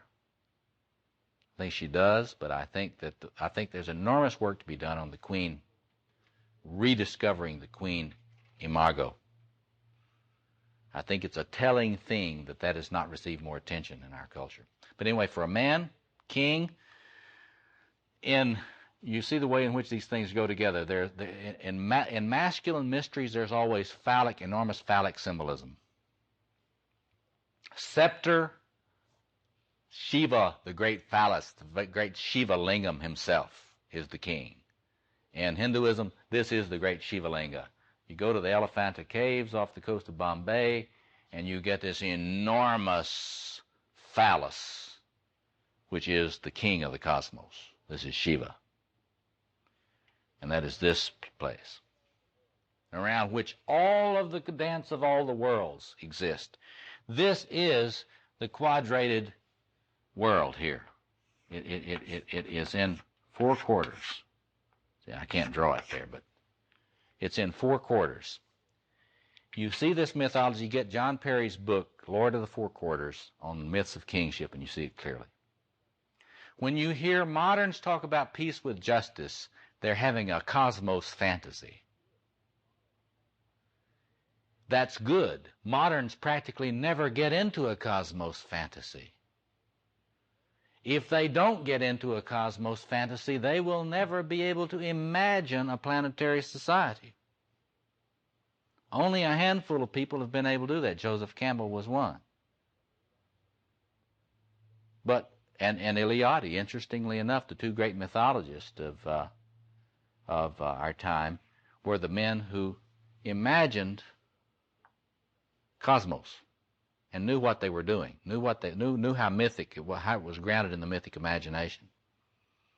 Look at Eliade's little book, The Quest, where he talks about the quest for new humanism. And he's talking about the significance of these things for the planetary culture. Okay, so in this, what is the energy of that? It is, you see this in anthropological studies, it's providing, provisioning. This is the location of the cornucopia, which resources all the worlds. This is where this is the cosmic breast, if you're looking at this in a feminine mode. This is where all the good nourishment of the world comes through. This is Christ on the cross with the blood running from his side and the cup being collected there. This is the foundations of the Mass in Catholicism. If you do not understand this, you have no understanding of the Mass at all. Because the Mass in Catholicism is a king mystery. And without understanding mythology of kingship, you can't get it. So anyway, resourcing. It's also right order. John Perry points out that it is Mat in Egyptian mythology. It's Rita in Hindu culture. It's Dharma in Buddhist culture. It is the mystical significance of Torah in Jewish mysticism. But so it's the right order, and it's not a coerced order. See, this is where you get all that emperor mythology. That if the emperor is in the Tao, if the emperor has put himself in conformity with the Tao, the world will flourish. There will be peace and justice and prosperity in all the world. You follow that? That is in that configuration. That is in that space. It's very difficult to get into this mind in modern secularized world. It's very difficult to get into this. And every time some guy comes along that can evoke this king projection, people kind of connect with this. They did it with Jack Kennedy, and they did it with Ronald Reagan. The power, the charismatic power of those men, both of them, representing such different kinds of visions, were grounded in projections of this space. The Great Society. Okay. Warrior space. This is the space of Armageddon, the plane of struggle. This is where you locate the archetypal dynamics and the archetypal shadow, evil. When you want to deal with evil, archetypal reflections on evil in the human psyche, it's always done in this plane. Chaos that threatens cosmos here, chaos is always outside threatening in all these mythical traditions. Chaos, which is seen all around in this, is then seen across the other edge of the battlefield in this one. You face the enemy across the plain of Armageddon. It's interesting here. Then you get an interesting split. Instead of one couple now in the psyche, you get an interesting split. You've got the couple who support cosmos, and then you get the radical evil couple who are the agents of chaos. And you can see this constantly in couple therapy, or you can see it in popular culture. The vampire female and male are over here. The werewolves are over here. See, if you watch film, there are so many films today that portray either the feminine enemy of cosmos or the masculine enemy of cosmos. What was that film with Michael Douglas? Say that. The one where he has an affair. Fatal Attraction. She is an image of the female enemy of cosmos. And the hair-raising feeling that you get in there as you think, well, this woman, there's something about her, you know. And of course, if you're a modern psychologically oriented type, you say, oh, she's borderline. Well, that domesticates it. Borderline doesn't get it. You got to understand that when you're getting this projection, or when a person's living out of that archetypal configuration, it is the archetypal enemy in her female form. Now, contrary to what some contemporary Jungians say, that is not the witch. This is not the witch. There are all these people who go around talking about the witch as the evil feminine. That's wrong. The witch is the female priestess. The witch is not evil by nature at all. And there are a lot of Jungians that are contributing to the bigotry against the practitioners of Wicca in this country, the neo-pagans that practice Wicca, by calling this female here, the female enemy of cosmos, a witch. She is an archetypal shadow warrior who wants to destroy world and meaning and you. And you know, in couple relationships, when you really start, when the self begins to feel under threat in your relationship, the man's relationship with the woman, and he begins to feel his self about to be threatened, he will start to experience the woman in his relationship as the archetypal female enemy. That's when you get wife battering. He will start seeing her as threatening his being, his essence. And then, of course, if you're fighting female Satan, you know, of course, anything goes. And then when he comes to later and he realizes it was a human woman he beat up, he is filled with remorse and guilt. But you got to look at these archetypal projections. So there's a book you can get if you're interested in the way this works with the cross-cultural mythology of evil. The book, The Old Enemy, deals with all these combat myths. This is the location of all combat myths in the history of culture. Now, when you're in this space, how do you feel? Tell me. When you're in this space, some of you may have trouble getting into this space. Hmm? You feel, yeah, you feel beleaguered, you feel like under siege. What else? What else would you say about the way you think and feel? You could feel powerful if you feel real armed. You always feel that there's a need for defense. So clinically, we would say that's a paranoid place. Because when you're in this, there's always an enemy. Anytime you're in this, there's an enemy. When this warrior stuff raises in your psyche, when it comes up online, so does the enemy. Sam Keene's little book on the enemy points that out. He doesn't get the plumbing very well, but that's what Keene's talking about, the face of the enemy, the book on the face of the enemy. Anytime you're in the warrior, enemy comes up. And if people don't understand that, then they begin to see enemies everywhere, even when they're not.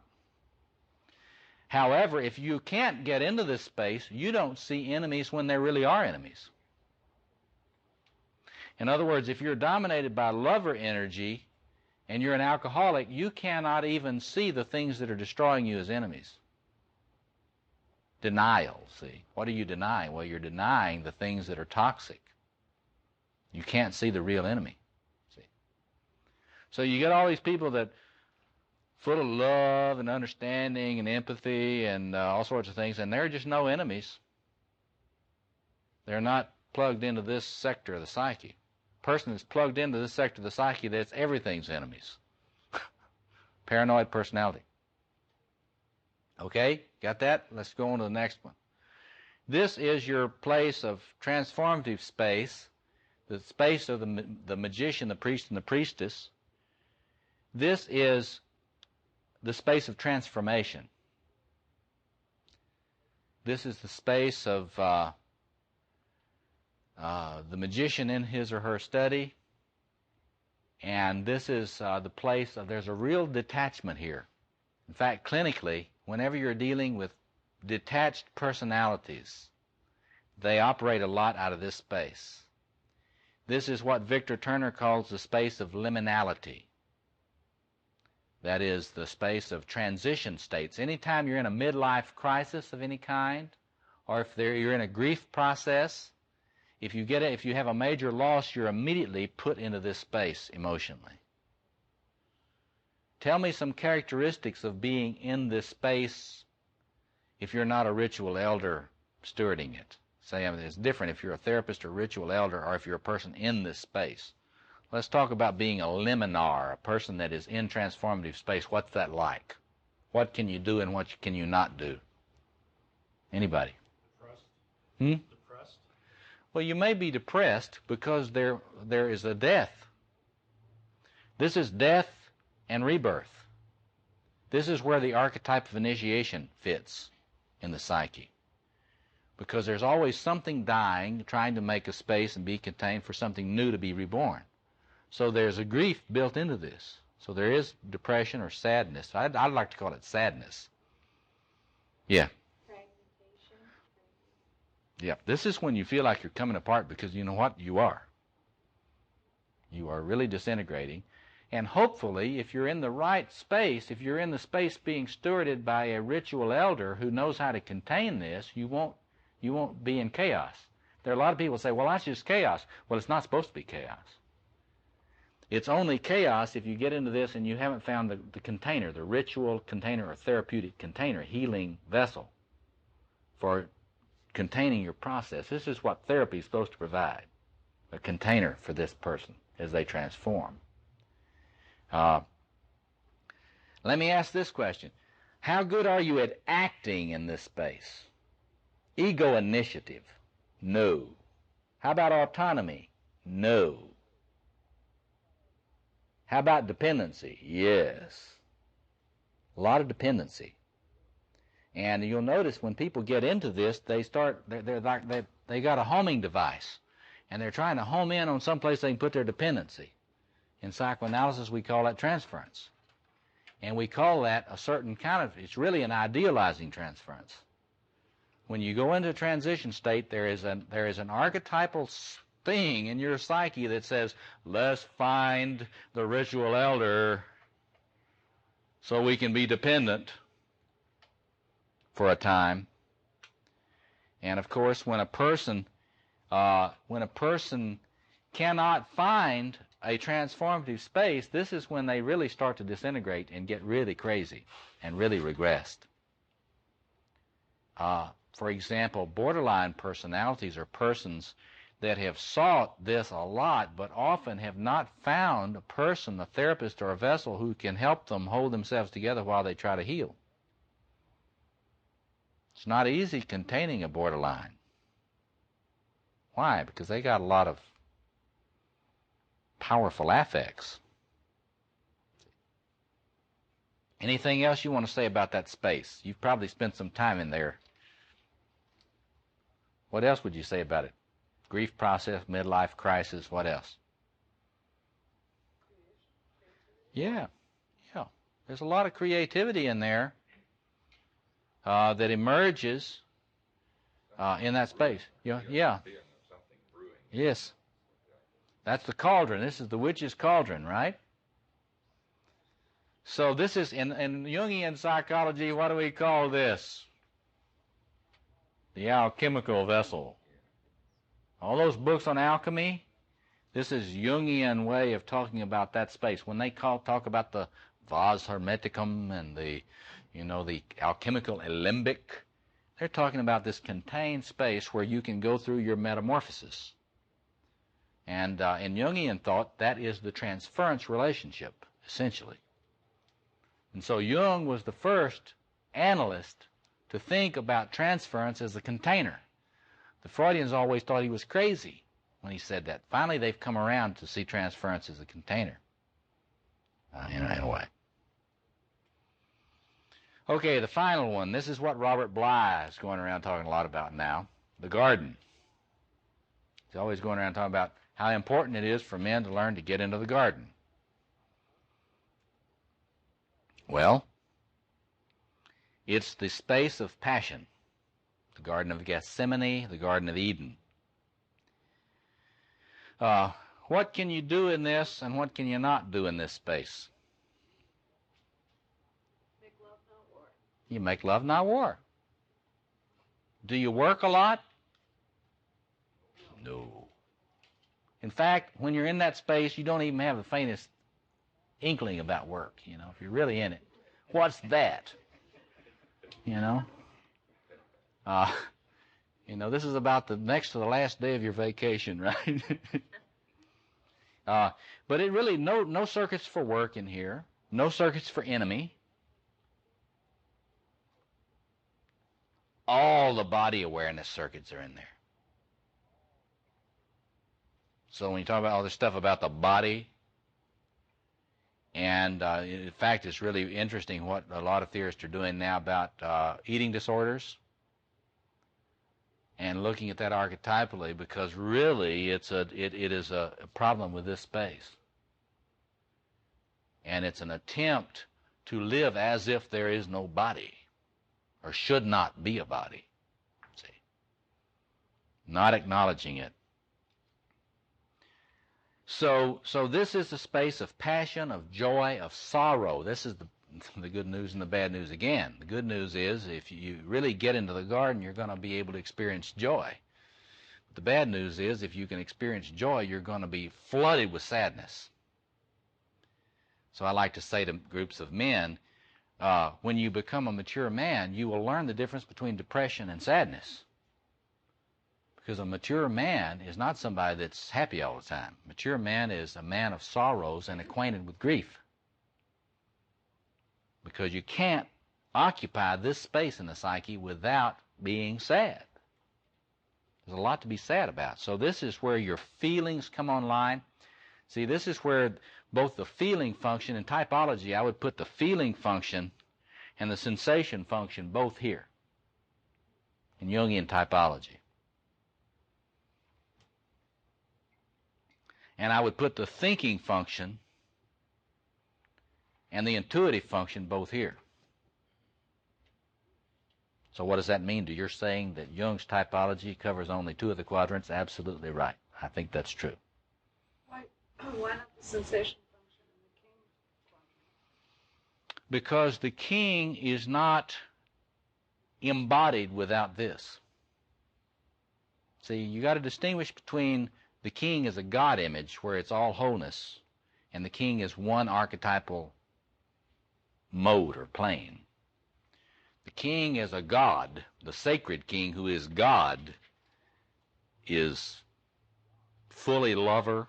He's Lord of the 4 quarters. He's fully lover, he's fully warrior, he's fully sorcerer, and he's fully ruler.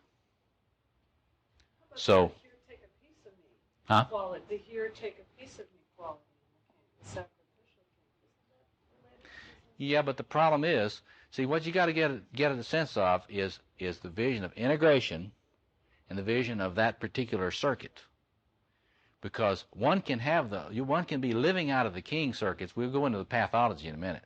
You can be living out of the king circuit and be eating everybody else because you feel such emptiness, because you're in your narcissistic personality disorder is located here.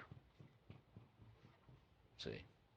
So in other words, the distinction between the God imago and the king imago, I mean the king archetype, so you got to get a sense. Archetypes are not full, they're flat.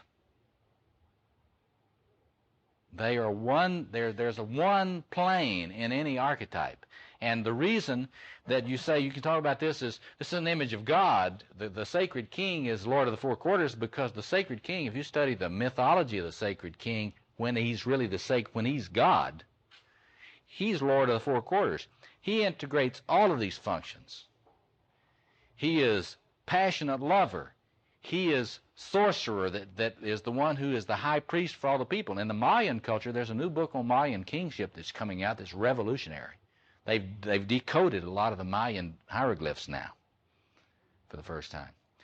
When the Mayan king stands, you know, have you ever been to Chichen Itza or any of those places in Mexico where they've got the pyramids? The king is a temple on top of those pyramids. The king stood, and he was the sorcerer. He was the shaman at the same time, doing ritual transformations of energy for the world. There's a new book coming out with Morrow Press this next year, which lays all this out. But so the king as God, the God king, integrates all this. He is the sorcerer. He is the high priest. So it's really funny. You look at the Church of England struggle with the king. Who is it that's the head of the Church of England here? Is it the king or queen, or is it the Archbishop of Canterbury? Well, if you understand this archetypal stuff, you can see what the problem is. The priest type is operating out of one archetypal configuration. The king or queen is operating out of another one, and you've got an archetypal conflict between in that political issue. See, yeah, the more ancient, the more deep image of God as the Lord of the 4 quarters integrates those all in one being. Yeah. Isn't that one of our problems in democracy? Separation of church and state? Well, we've got a lot. See, that's an interesting question. We get into that more this afternoon about maturity. See, because what do you do in a country that is based on killing the king, trying to kill the king, getting rid of kingship? What we've done in America is we've had this fantasy that you can do without a king.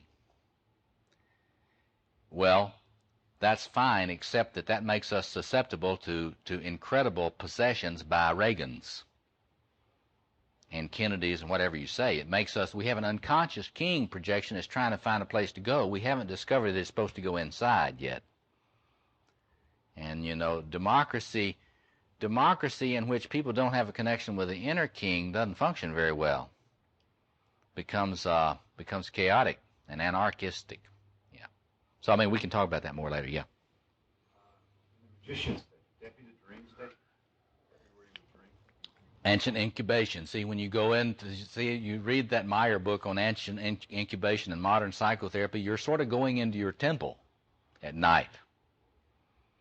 And when you're trying to dream at night, you're trying to create an inner temple so that the dreams come. But see, if you understand this archetypal structure, you know, if you don't know what you're looking for in dreams, this is what irritates me about so many Jungians today. You know, they just think the dream, they got this romance about the dream, like the dream. If you don't know anything about the structure of the psyche, the dream's just going to fix it all.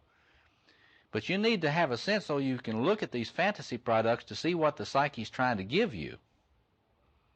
For example, if you're very, very undeveloped in one of these quadrants, the psyche is going to try to compensate, give you stuff about that in dreams and other ways. So anyway, yeah, it is the inner temple, and you're trying to be in a space there, and you're trying to contain it and be reverent, so that the right-wising of the unconscious will help you find out where you're unbalanced. And then you can do something to try to balance that. I fear that there are a lot of people that think it's just going to happen without any action. So many therapists are dominated by this space. A lot of therapists have a romantic attitude about understanding. They think that if you just understand this stuff, you're going to become whole. But the fact is, wholeness in the human psyche requires a lot of action. In other words, there are a lot of things that you would need to do in your healing that a behavioral approach would be better than a psychoanalytic approach. Because you can just sit there for 20 years going over your dreams, you know, and say, I have a lot of guys that think that, you know, I have another dream about the warrior, you know. He is, you know.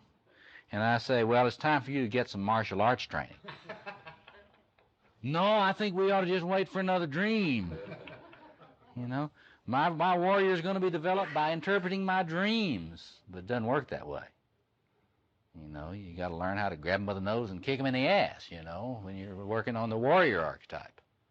And that's where you have to study something besides the dream interpretation, because it's not just going to happen, you know. And see, that's, you know, that if you look at different, it's very fascinating to study comparative psychotherapy, because therapists operate out of different quadrants. See, behavioral therapists operate a lot more in that warrior space. They're interested in what you do. See, and so are Adlerians. Adlerians tend to be a lot more in that warrior place.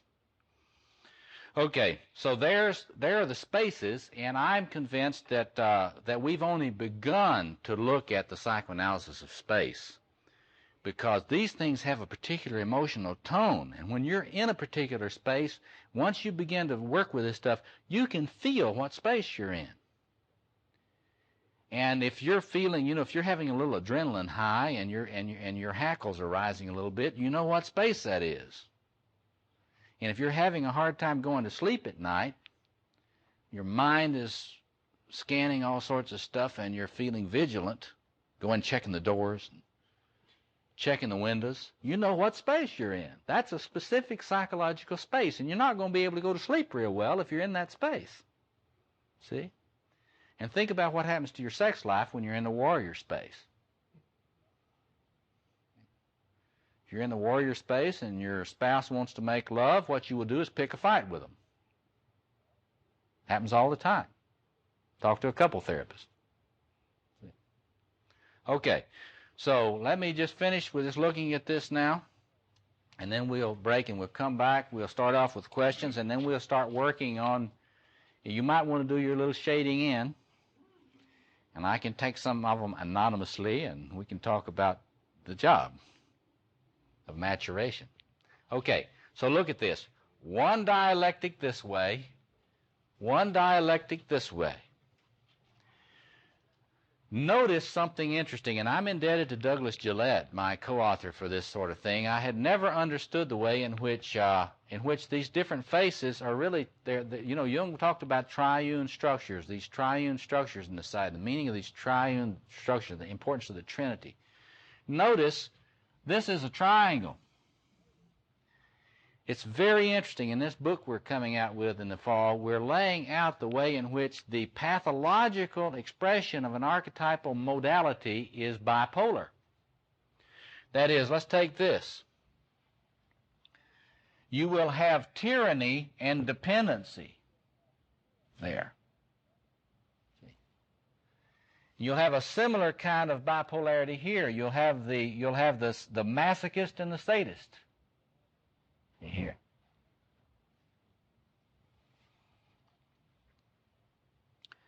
You will have the person that's really stupid or tries to appear stupid. The Adlerians are wonderful about this. They never believe anybody's stupid. They always see it as a trick. And they're right. It's trickster phenomenon. I'm just too stupid to do this. Show me one more time. You show me one more time and I'll fuck it up for you again. See? Why? Because I don't want to do it. But I'm really stupid, or I'm the know-it-all. I know everything. See, and at the primitive levels of the magician, this is where you get the person that went and talked to Guru somebody on the island out here, and we had a ceremony, and he initiated me, and now I'm a shaman. And they come back to you, and they walk right up to you, and I see these. They make me sick. You know, they come up. Well, notice, I want you to pay attention. You'll see these people that come up. And what I'm supposed to be getting is what? I'm the magus. I had an initiation by so-and-so Indian shaman down there in such and such Peyote-ville, you know, and now I am the initiated man, and I can give you your initiation for $495. We'll smoke a little dope. I'll lay my hands on you in various places, and then you're going to be initiated. We can have a vision quest. There's a lot of this stuff in the Jungian community. You need to have a sense of humor about this. But that's the one who knows everything. Of course, he never studied anything, but they smoked a little dope and had the hands laid on and had a temporary depersonalization experience. You know, and we got a lot of these in the Jungian community. There's a lot of workshops you can go to work with this. You know, I was out teaching at Omega Institute. There were a lot of them out there recently. But anyway, so look. So what happens is, as you begin to develop and mature in that, you begin to know what you don't know. See, I mean, this grandiose, this integration of what you don't know, you know, knowing nothing, and what you do know, begins to integrate. And by the time you get fairly mature in this thing, you have a lot of sense of what you don't know.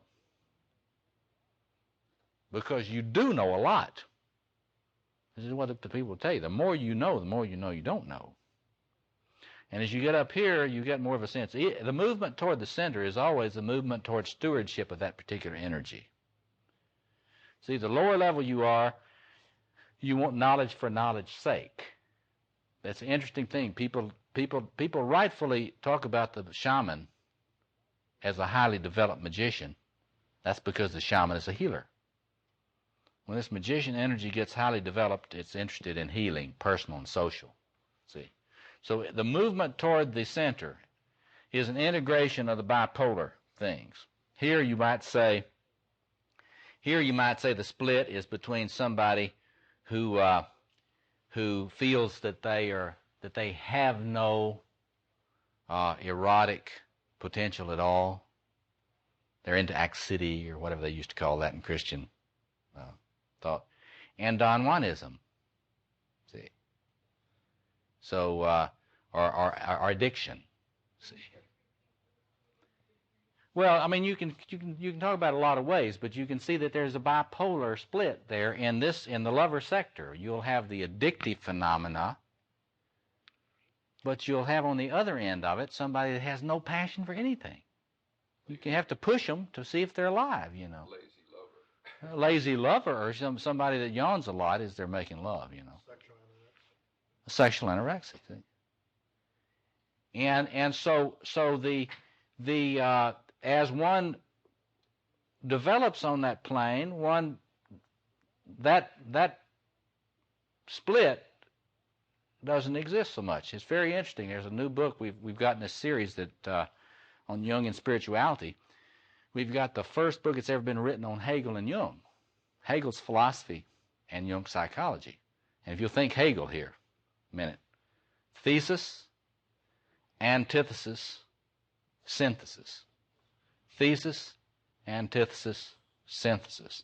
Thesis, antithesis, synthesis, and so on. So, Lord of the Four Quarters, an image of maturity. And we'll stop with this. It's like you look at those Mayan pyramids, it's a space here. What is unique about that space? Well, you can notice that they're all close to each other. You got access to all of them. You notice, though, they don't integrate into a nice soup. See, what is wholeness? Well, it ain't a soup. In other words, you're never going to get to the point that your lover energy and your warrior energy are just sort of poured in together and, they meld. Because if you do, you ruin your capacity to be a warrior and you ruin your capacity to be a lover. So what do? Well, you make a distinction between this. Remember, this is your archetypal template of potentials. It's not you. This is the deep self, the wiring, the hard wiring. It's impersonal. It's not you. Your human self, when it is developed, can access these things as it needs them. And it can be Lord of the Four Quarters. It can participate in all the spaces. When it needs to go into this space, it can. When it needs to go into that space, it can. So there is, to me, there is a way of imaging the process of maturation and seeing the splitting. We love to talk in psychoanalysis about splitting. You can see splitting in each of these quadrants, and you can see what happens when as the Freudians or the ego psychologists would say, when that ego function is strong, you get closer to this capacity. What are the marks of that? Flexibility, capacity for empathy, and appropriateness of the channeling of those energies. Follow that? Well, you'll have some time to think about that. We got to stop now. But come back after the break, because he entitled it Lord of the Four Quarters, Myths of the Royal Father. And I tried to get him to change it to Myths of Sacred Kingship, but he wouldn't do it, and I think it's a mistake. I mean, I'm glad to reprint it anyway, but because that's sort of a modern aberration. It's like with secularization and modernization, you personalize the concept of father, and you make it a family matter. Well, in the pre-modern world, king and queen was not a personal thing. This is world. This is public. And when we say mother archetype and father archetype, it makes it personal and private in a way that totally misses the archetypal core of the king and queen. And this is why when you get through with motherhood and your kids grow up and move away, well, there was my mother. I just fulfilled my mother responsibility. Or I fulfilled my father responsibility. I no longer have teenage kids. And so when men get 50, they think they're done with the father archetype, quote, father archetype. If they understood it was the king, they would know they had just begun. They had just begun to take responsibility for that archetypal energy for world. So you see the distinction that I would make there. Yeah, that's much more like the Indian, too, where the children are our children, not the Yes. mother. Oh, yes. That ongoing concern. The tribal peoples were wonderful in their public sense. They didn't have a sense of private identity. When you became initiated, it was for the world. And you didn't, I like to say, people in theology talk about a high Christology, high view of Christ. Well, I like to say I have a high anthropology, a high version or vision of what the human being is to be. But it's not any higher than tribal peoples. See, my vision of the human is very similar. It's simply a postmodern. So this is a big issue, and one of the things you can think about, we open it up for questions now, and if you've got some diagrams, we'll look at them. But in my view, you cannot ever have maturity in a private vision. The concept of an initiated man who has no public commitments is a misnomer. It's a contradiction in terms. That's the way it was with tribal peoples, and the same thing would be true about the vision of the feminine. The feminine would never be circumscribed by the private in those traditions. So maturity always has to have some public component. But again, remember the lover side. You never reduce it to duty. Maturity can never be reduced to duty and responsibility. So let's open it up. I'm sure I've raised a lot of questions for you, more than I have time to clarify. And let's just kick this around a little bit in terms of things that have come to your mind. And then if any of you have got some more shading in, we can talk about different kinds of structures and the maturation issues. And I've got a couple of principles I want to lay out for you before we go too much further. But let's just open it up. Yeah. On the warrior, you put on one side the masochist and the other side the sadist. And the magician, you had from the know-it-all to the stupid. Are there extremes for the king and the warrior? Oh, yes, I think so. I mentioned something for the lover that the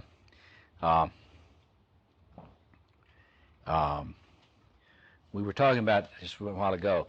The addict or Don Juanism on the one pole, where the one is flooded with this energy, and the other where one is denying that one has it.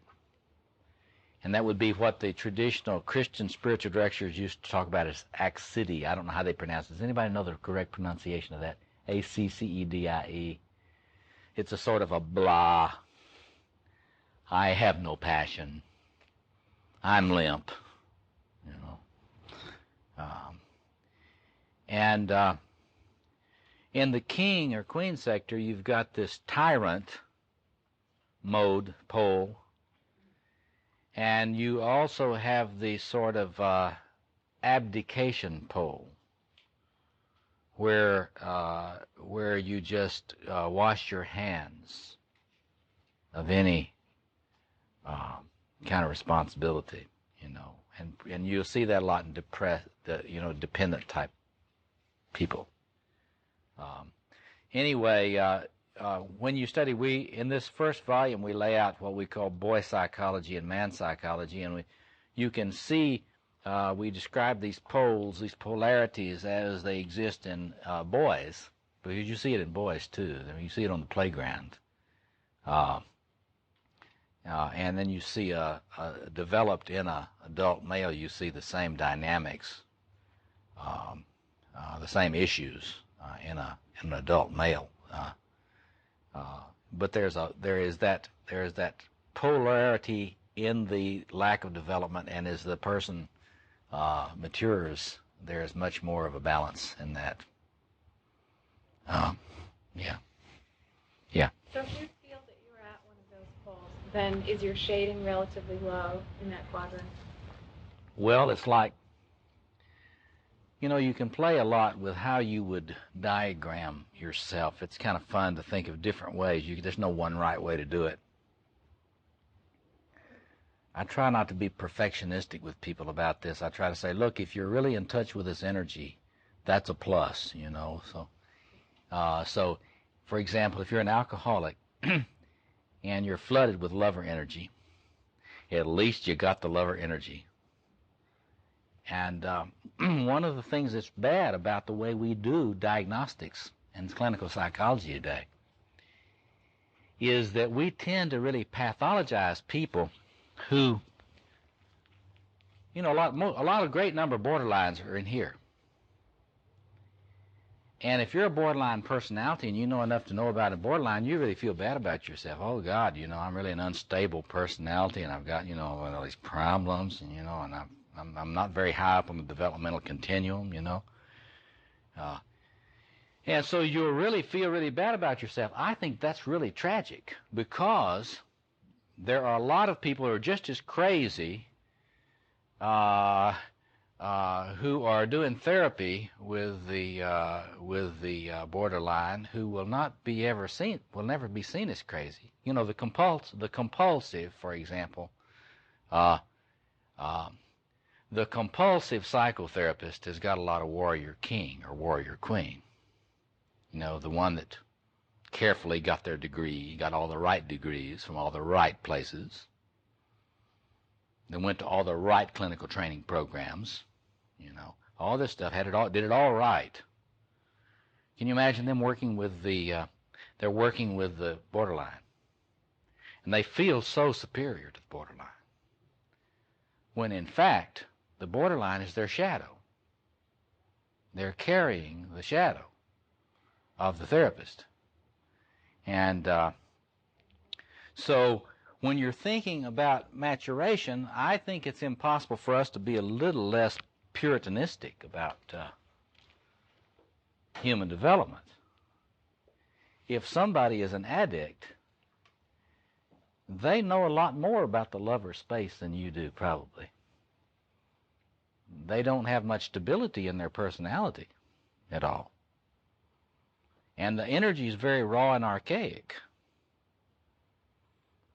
But they have at least made a beachhead on an important quadrant of the psyche. And when you're helping people think about themselves, it's important to ask them first, like you ask yourself, okay, so what of this space do I occupy? Whether I occupy it in a highly developed way or not. And so if you occupy the magician and the lover space together, you're probably going to be pretty unstable in some ways, but you're not going to be boring. You're going to be a very interesting person. See? And also you'll have participation in worlds that somebody that knows the other across from you do not know.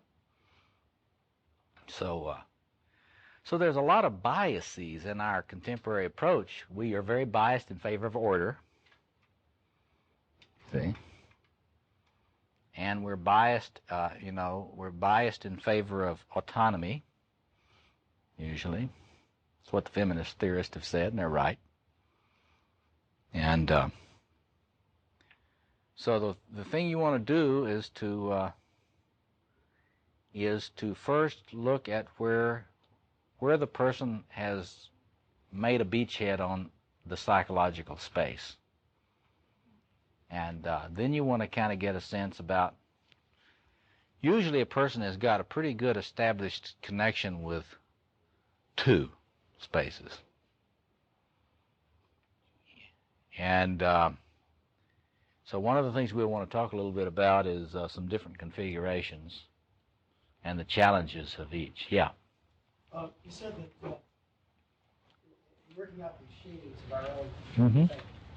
That I guess what we're doing is for the shade to the extent we recognize as energy. Yeah, that's right. That's right. Now, you also said earlier this morning that those energies are always there. They're there. You're either going to be recognizing them or in the proper place, Yeah. or they're going to be coming in the back doors. Yeah, often in projections, see. For example, let me just give you an example of that. So the way that they are there can be, they can be there in a way that you cannot recognize that they're there. For example, a dependent personality disorder. Now, the king or queen energies are clearly there in that person. They're not missing. But what does the dependent personality disorder do? They find a person or persons to project the king or queen stuff onto. We call that in psychoanalysis and self-psychology an idealizing transference.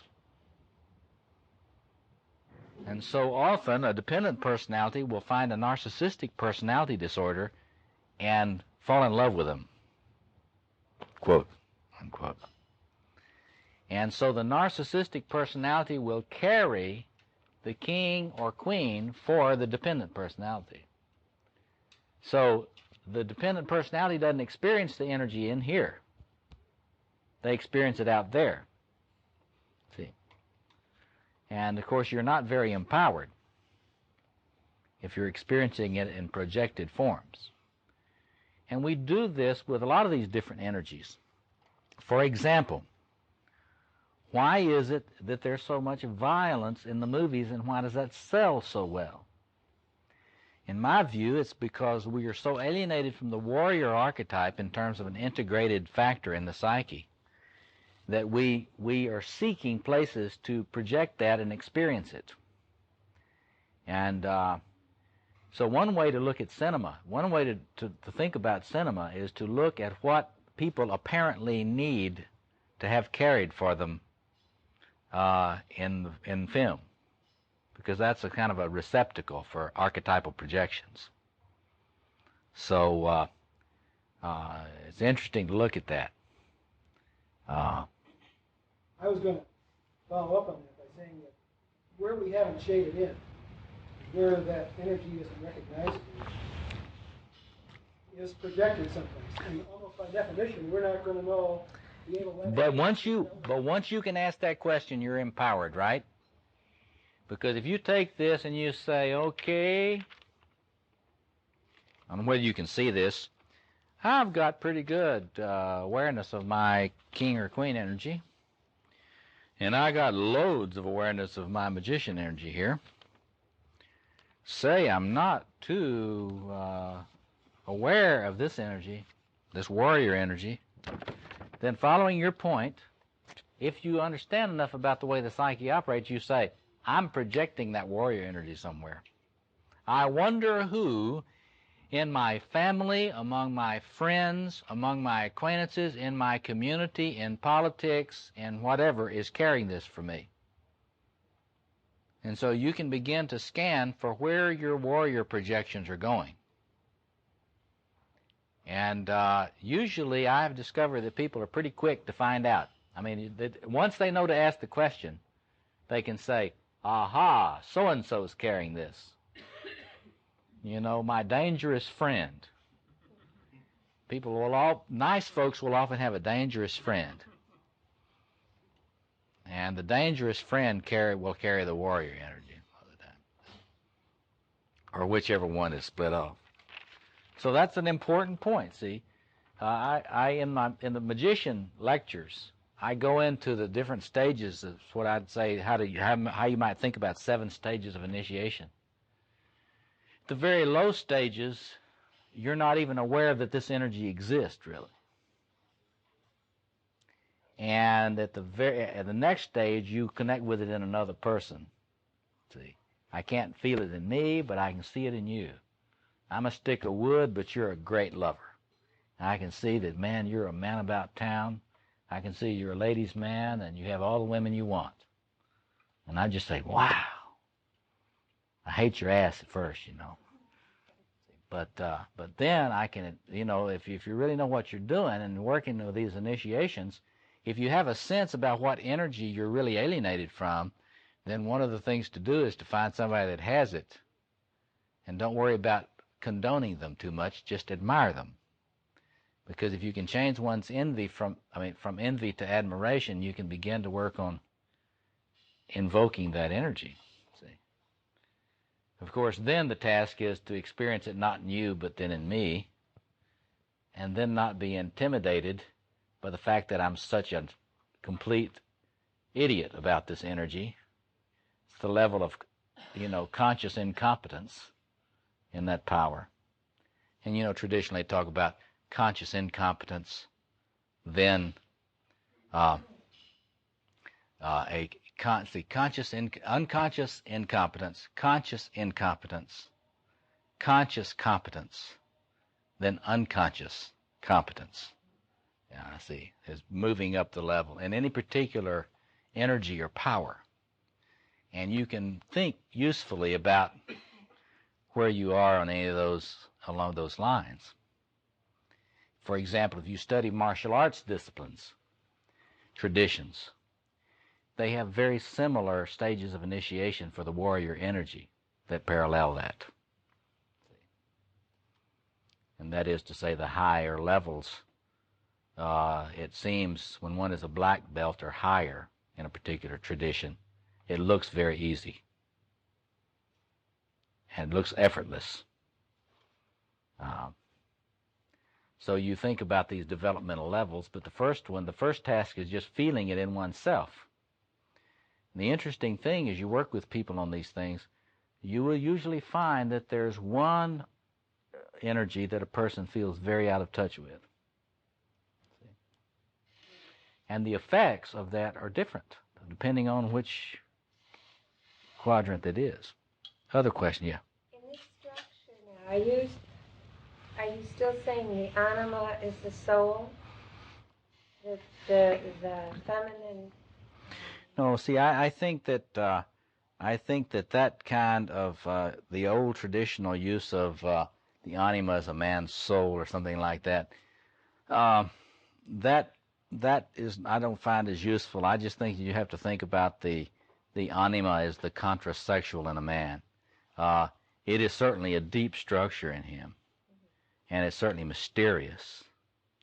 And there's certainly a sense in which if a man does not develop his appreciation and empathy for the feminine dimensions of his own being, he will not make a place for that other in his life. What I asked was, with the feminine in spirit, these energies, in the inspiration for these energies, or would these energies come up without the feminine? Well, I think that in the deep self, you got to understand that in the deep self there is that field already existing. That is, you can think about it as a magnetic field or a field of energy in the deep self, and that there's no such thing as masculine in the deep self without a feminine that balances it in the deep self. And so there's an energy field in the deep self between these things, and that's what kind of generates energy. If you don't have the polarity, you don't have an energy flow. And so that's true in the deep self, but it also has, when the human little s self or ego develops, that capacity for having a space for the other has to be developed. And the whole struggle against narcissism in the maturation process is developing a place for the truly other. Because the more narcissistic one is, there's no place for an other, see. So there's no energy field, there's no inspiriting, there's no energizing or that sort of thing. So the assumption would be that the healthier and more mature you get, the more a space opens up for relatedness, and then there'd be more energy between the poles. And I think as you work with people clinically, you see that. The more they've worked through their narcissistic issues, the more interest they have in others in all sorts of ways. Yeah, others, comments or questions. Yeah.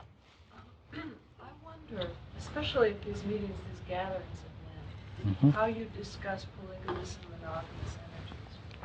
Because it's often said that men, if they really truly ruled the world, they would institute a polygamous structure. And I'm just wondering, in terms of societal norms and what you would say would be a natural, healthful, mature expression apart from societal norms, what would you say? Yeah.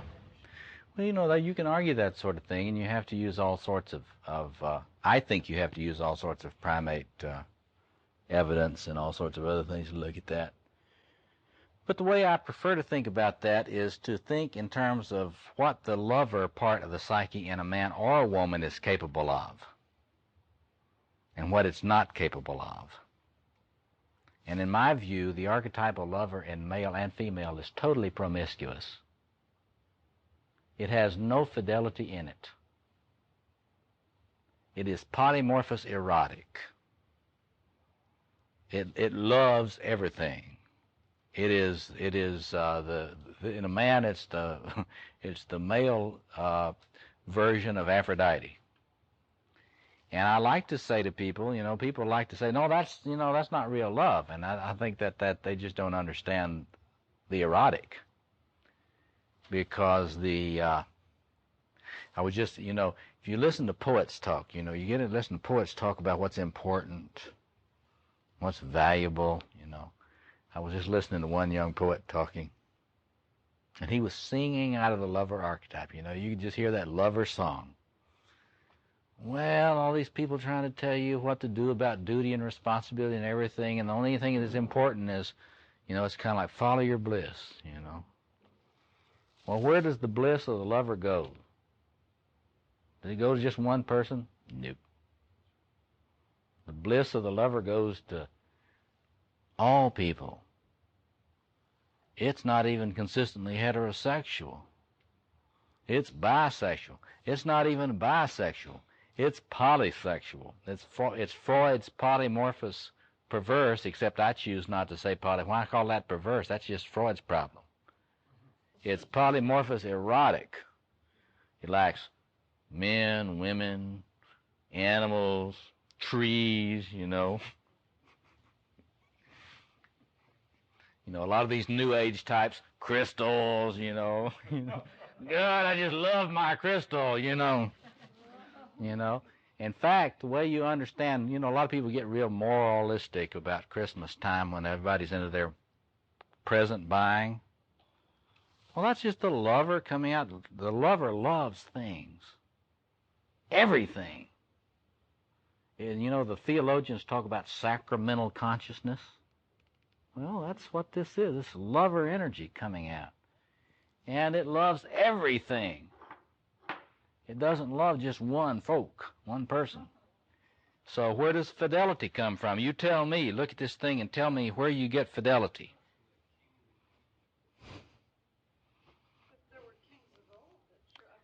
Doesn't come out of the king and queen at all. You'll notice kings and queens tend to have a lot of consorts. Bring on Sir Francis Drake. You know, boy, he is a handsome young man. Bring him into my court, says the queen. You know, if you study the king stuff, when a man's in this king archetype, you know, in the ancient world, I mean, they were not humans in having an ego self-axis with his archetype. They were the archetype. And they had harems. You know, a sultan with a harem. Well, you see, I don't think that's male. See, some people like to say, well, that's just a male. Women are naturally, you know, monogamous. I think, yeah, that's right. Women are naturally monogamous until they get in touch with their lover. And that's right. Then they're inexhaustible. And they can stand a lot more lovers than the men. So here's where fidelity comes from, and only here. There is no other place in the psyche that fidelity comes from. Isn't that interesting? Think about that. It is the warrior. And if you're going to have a committed relationship that's monogamous, it will be because of the development of your warrior side, not because of the development of your lover. I have all these men come in. I don't know what's wrong with me. I really do love such and such. But you know, I met so-and-so the other day, and my God, I had an erection immediately. What's wrong with me? I said, well, you're a good, healthy ape. What's wrong? What do you mean, what's wrong with you? You're a good, healthy ape. Your lover side's intact.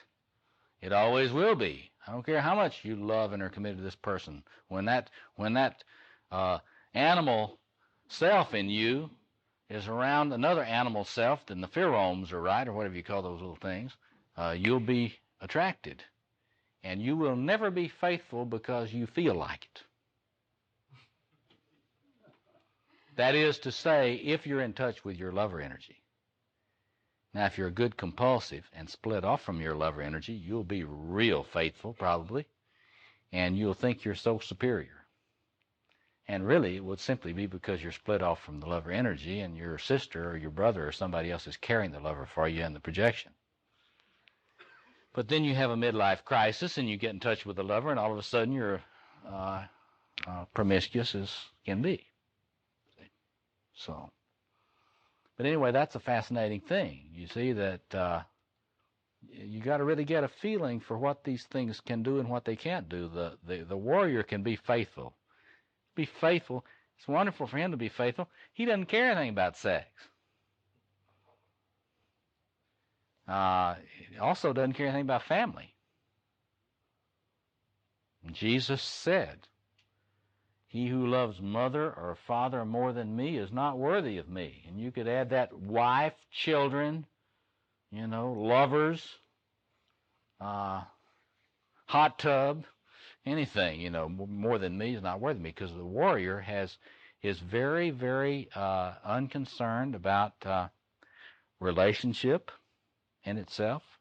It's unconcerned about anything but its mission, its responsibility, its assignment, its duty, its task. And so, you know, if you don't have enough of that warrior stuff consolidated, there won't be any fidelity, probably. I just saw the film, The Old Gringo. It wasn't a great film, but it showed how Pancho Villa took the prostitutes along with the army. Yes. So that's not a lover. That's sex. Well, it's in that quadrant. It's an honoring of the body, that is to say, because, and of course, in traditional, you know, the word hooker comes from General Hooker taking the prostitutes along with the Union Army, and that is, it's not a developed lover, but it's certainly an acknowledgement of the body and sexual needs. And the institution of prostitution probably developed because of the incredible difficulty human beings have had of integrating the lover energy into their lives in any kind of balanced way. Because notice, what is it hard to have any control of at all? The magician, particularly in its trickster form, because it's slippery. It's what are the gods associated with the magician in the Greek, the Greek and Roman pantheon? Hermes and Mercurius, you know, slippery. It's hard to control that. And the lover energy doesn't understand. One of the things the lover energy doesn't understand enemies, and it doesn't understand boundaries. And so it's no accident that somebody that is an addict and has all this lover energy has problem with codependency. Because if you've got loads of that lover energy, boundaries are things, you know, something there is that doesn't love a wall, and it is the lover archetype. That's right. Literally true. And you know, the king and queen, what do they understand? They understand that sector understands nurturing. When it's working, you know, it certainly understands the sort of being in control and nurturing. But it will nurture you to death for your own good, you know. And this is where this the trickster stuff comes online, you know. I mean, if the king and queen energy, you can think it's sort of what they used to call momism, you know.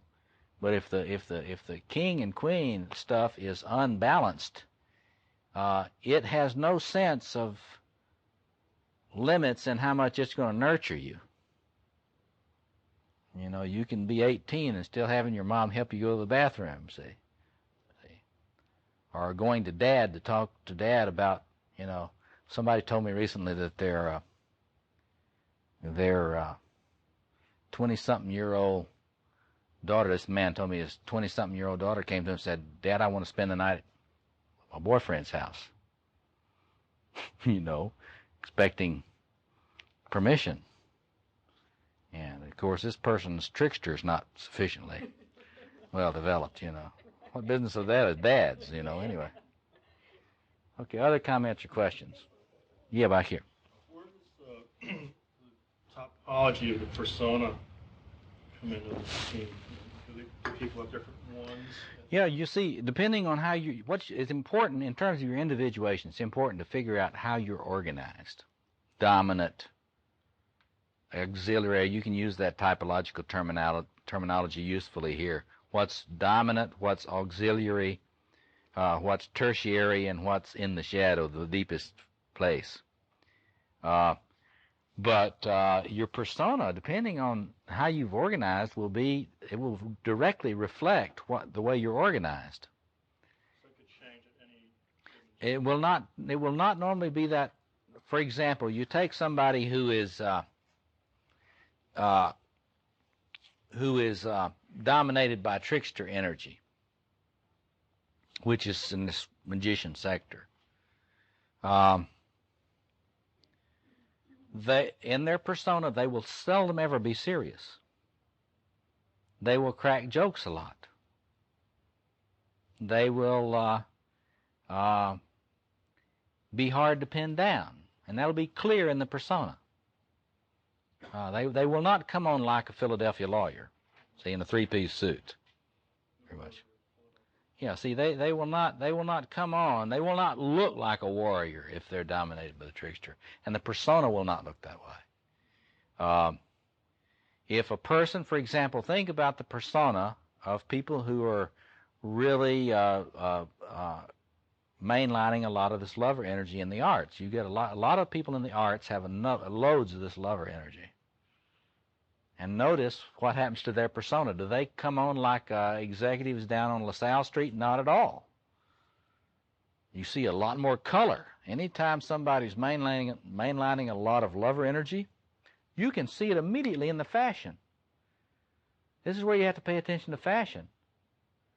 It really matters the way people dress, and it's not, it tells you a lot about archetypal configurations, especially if you're around them a little bit, more than just once or twice, so you can get a feel for it. Somebody who has a feel for fashion has got a lot of good lover energy, and that will be evident in the persona. See? Yeah? What would be the archetypal motivation of the West, the culture of the West, to evaluate men at 55 and older? I mean, what's the... Well, you see, I think what that is, I think that's just a loss of a sense of this kingship thing. Because I really believe that it's hard for a man, and parallels for a woman. See, there are some people that think a woman develops her queen early when she is childbearing. I don't think that at all. In fact, I think it's just as hard for a woman to develop her queen as it is for a man to develop his king, and I don't think either one of them start developing it very well till they get about 50. In other words, the king or queen energy really can begin to blossom in its fullness, I think, probably in the 50s. Certainly after the mid-40s, and I think probably, if you look, that's why the elders always played such a big role in tribal cultures.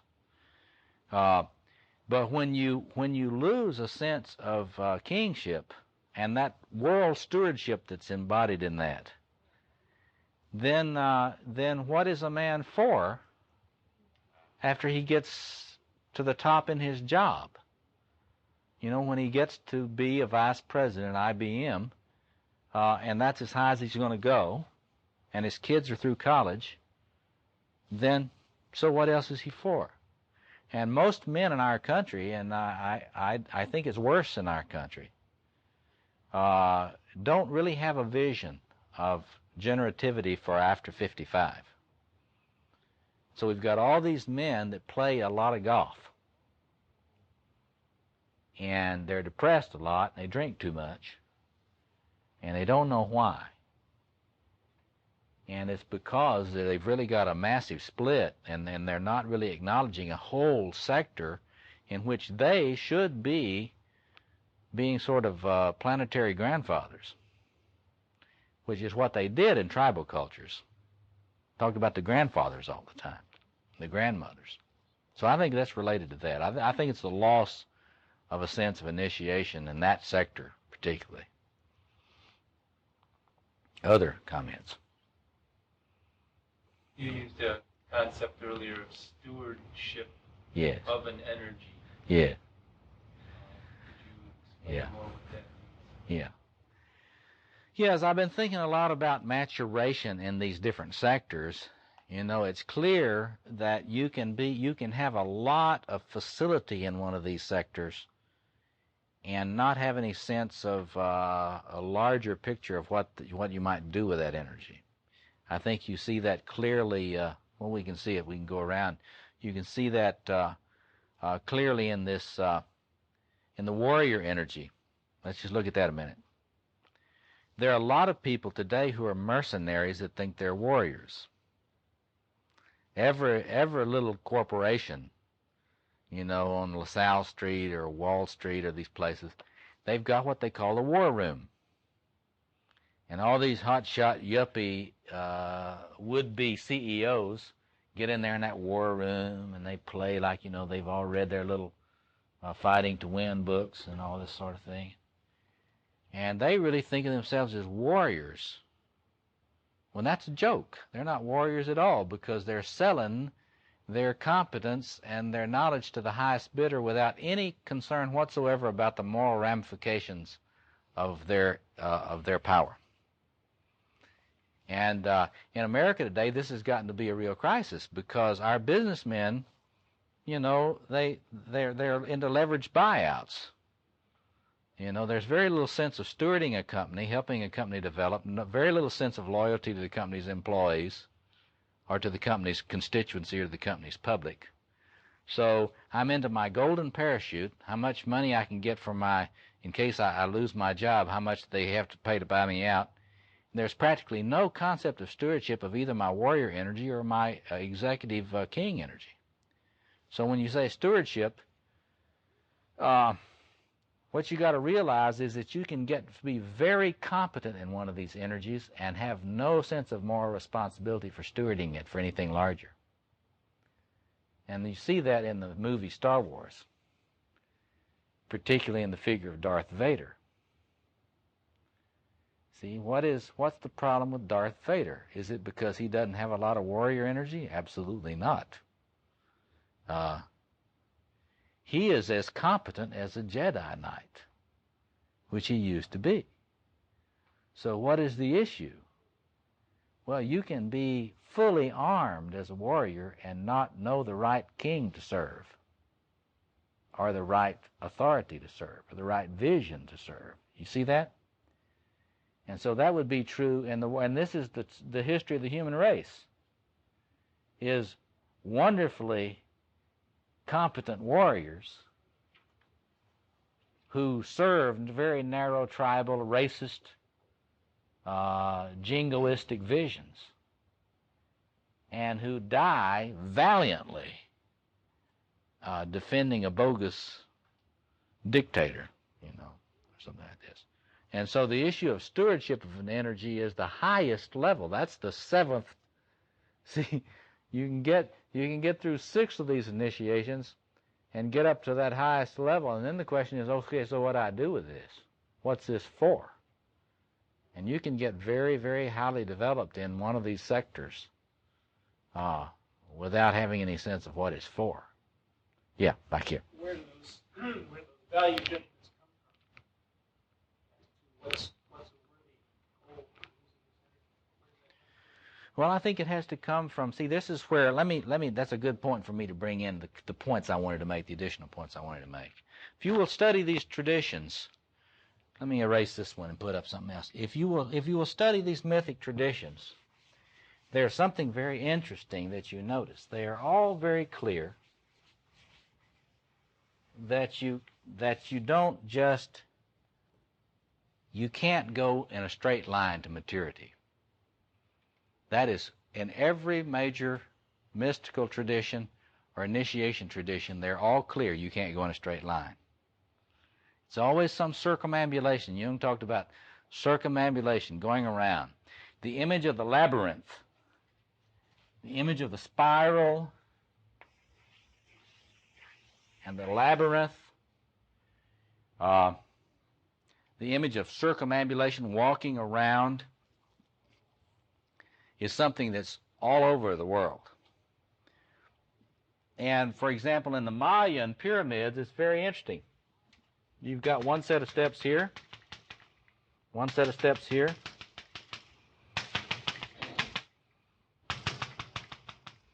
and you look at a lot of these pyramid structures in the history of the human race. They all are step pyramids. Some of them are 7 steps, some of them are 9, depending on what initiatory tradition you're in. But there is a sense in which you've got to circumambulate. Jung talks about this in lots of places. You've got to go the way of the snake. In the Navajo traditions, they have a lot of images of the coiled snake. You know. So you think about this. you can't really be fully developed in one of these because it's so unstable. You really become a monster when you just develop in one. And so the goal is to develop around the quarters and gradually move around on the higher levels, keeping some balance in the structure, see? So when you ask this question, well, where do these values come from? They come from the four quarters.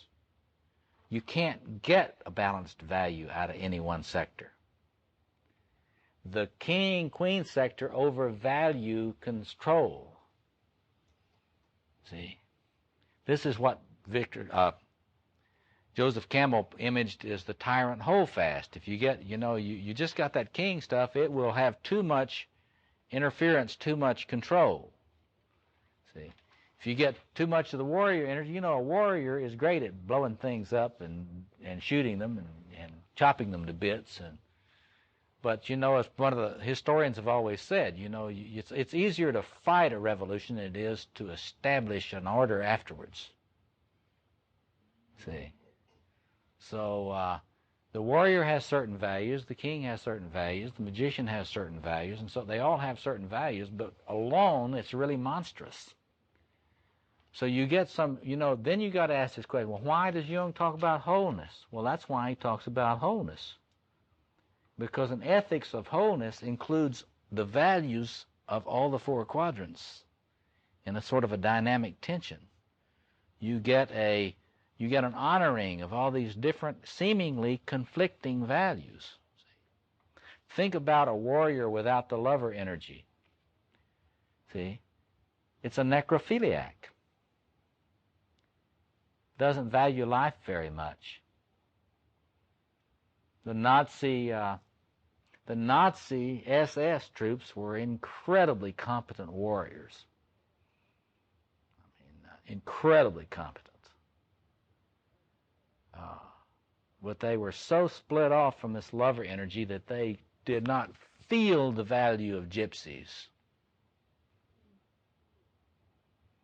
They did not feel the value of Jews.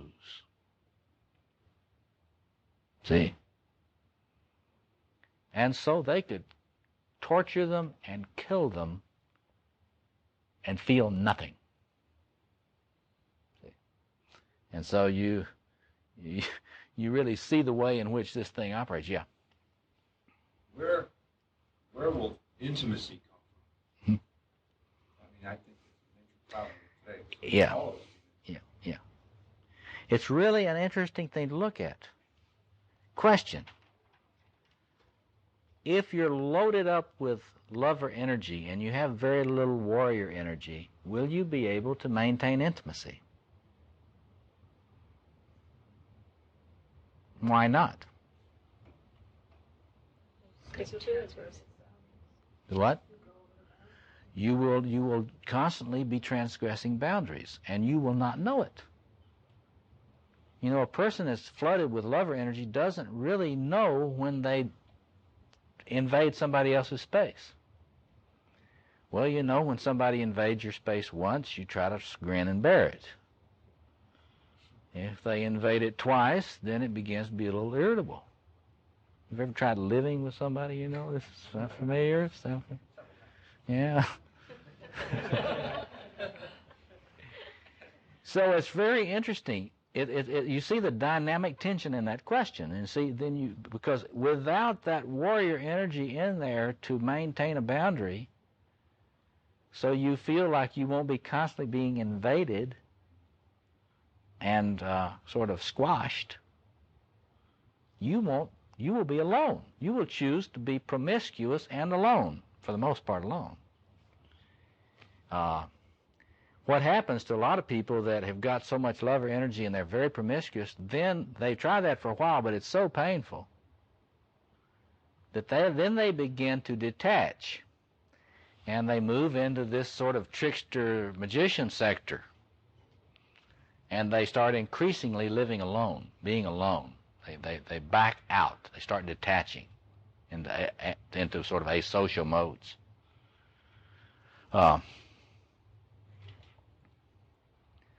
Another interesting thing, Theodore Milan's psychopathology, I mean, if you just look at this structure, Milan's system is based on what he argues, I think he's right, there are 4 basic modalities of psychopathology. They are the independent modes, which I place here. There are the ambivalent modes, which I place here. There are the dependent modes, which I place here. And there are the detached modes, which I place here. For you clinicians, whenever you see somebody that's schizoid, immediately you know what archetypal dominant is operating with them chiefly. See? If they're compulsive personalities, they got a load of this. See? If they're either narcissistic personality disorders or antisocial personalities, the active independent killer Alexander Haig type.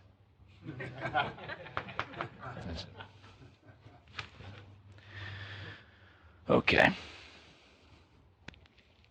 Okay, so let's look at a couple of these diagrams and then we can discuss them more. It's interesting here. Look at the similarity of these two. It'd be interesting to know how many of you here today have a lot of magician. Can you see this? And a lot of king or queen. I have discovered in my work that this is a configuration that often leads to a career in therapy.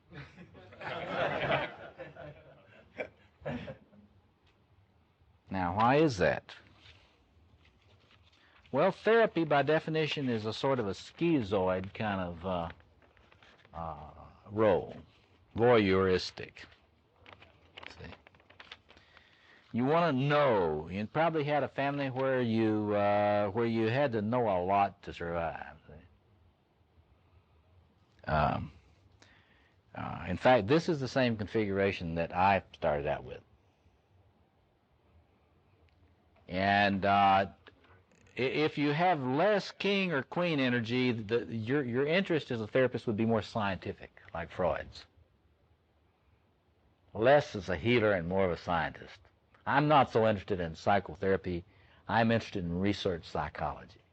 See, that would be more magician stuff. See. Now, just looking at this, and y'all be very tactful the way you put this now, because this is my dominant tendency. 2. What would be this person's strengths and weaknesses? And what would be the maturation task that you would see? And how would you suggest that they proceed? Just jump in, have the courage to be imperfect. What would they be good at? Let's start with it. I always start with people's strengths. I would go with the larger one in the writing on your... Okay. Now, I would say they were a giving person, but had a problem with people taking from them because their warrior is... What do you mean a problem with people taking from them? You mean they don't take enough from them? They would be willing to give, and people would be willing to take. All right. Without Anytime you see this configuration, you got a person that's probably tired.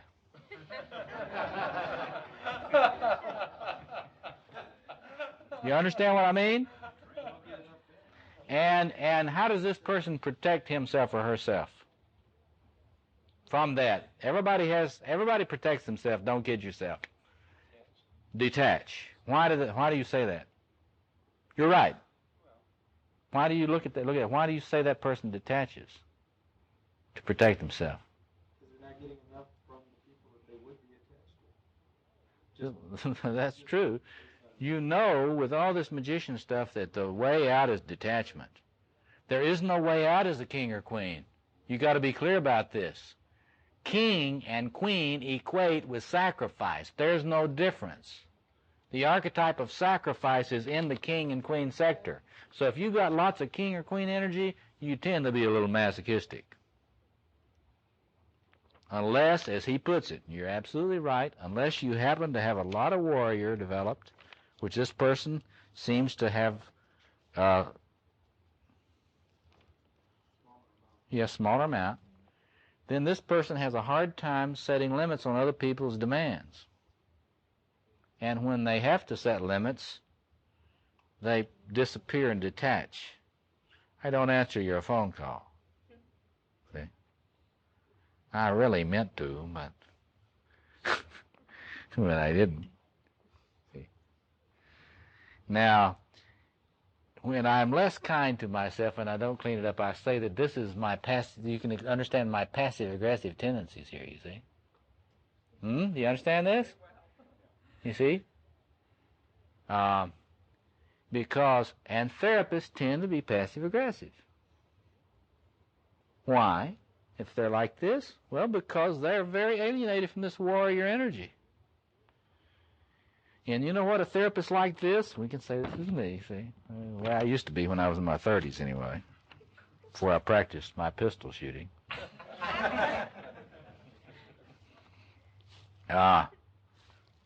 You know, this is the person that deserves a lot of angry borderlines. Because if you're like this, you're going to have borderlines just coming from the woodwork everywhere. Very passionate, sexy, angry borderlines. Right? Why? Because Jungians always say you get the patients you need. You get the people that alchemically will come, and just like in your relationships with men and women or your lovers, they will always come in here and fill in your blanks. This is the alchemy of relationship. And so, just at the place where I'm the least capable of defending myself, someone will come along and help me with this. And once the tracers come by your ears enough, you know, you know, then you start thinking, well, I better learn a little bit about armor plate. Yeah, either that, I'm not ever going to see any borderlines again. See? You detach, right? And you sit back, and of course the borderline is always right about you. You know, if a borderline is attacking you, they're almost always. I've never seen the case where they've not, when they attack me, that they're not right. Because they're wonderful, their warrior energy is so wonderful, and their scanning is so wonderful, and they see right, they X-ray right through your weak spots, and they scan, their radar system scans, and all the guns trained just in the right place. And so they attack you, and you sit back there and you're detached. You try to say, you feel that I do not sufficiently like you, right? And back behind it you're saying, I hate your guts. I hope I'm going to refer you. Yeah. I laugh, but that's really the way it is. And so you see, in therapy, you really, to be a therapist, especially to work with disturbed people, really, the people that need the help, you really need to have this stuff developed so that you're not so afraid of their firepower. And so instead of envying their firepower unconsciously and hating them for it, you can admire their firepower. And then when somebody attacks you really thoroughly and effectively, you can say, hey, you know, you've got great warrior energy here. I can tell by all the blood running down in my boots. But I'm serious about it. You can see their strong points if you have that developed enough in yourself. But if you don't have that, if you listen to your clinical teachers too much, you know, and listen to that rap about borderlines, you will write these people off. You'll try to get them medicated and get them out of your practice.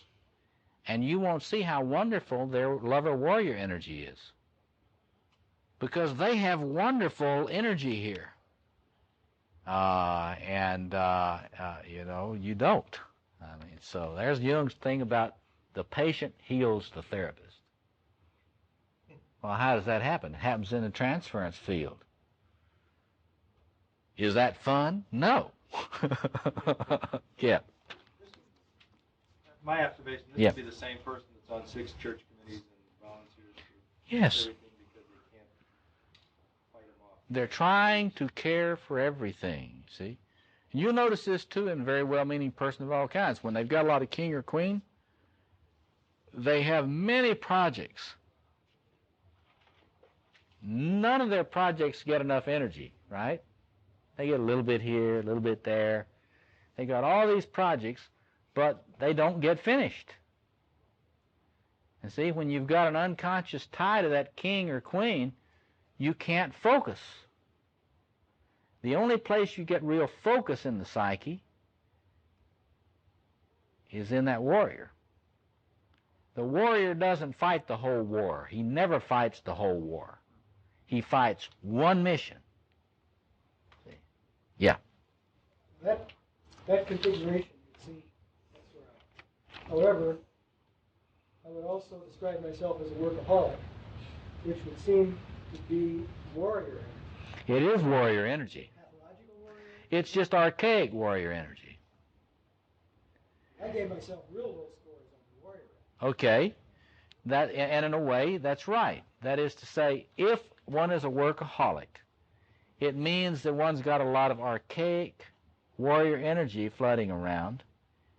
But one of the interesting things is it's not protecting you. See, it's like the warrior, the first job of the warrior is to stay alive, you know, so he can finish his mission. And so one of the things you'll find very interesting with people that have not very integrated warriors, they don't take good care of themselves. And so you may be compulsive, and it is warrior energy. And in another way, if I wanted to encourage you, if you were a client of mine, I would take your chart and I'd fill that warrior energy in more. I'd say you got that too. Now we need to help that stuff get a little bit more integrated so that it serves you better. See, and so rather than saying if I were charting you on this thing and you're a workaholic, I would shade in that warrior stuff a lot more. Because if you're a workaholic, you're probably not very unstable in your total psyche. So you don't have many borderline characteristics. See, the borderline characteristic, the real unstable personality will often have a lot of energy here. If you have much energy going into this or this, you will be more stable. Doesn't mean you're whole. It just means you're more stable, right? Okay.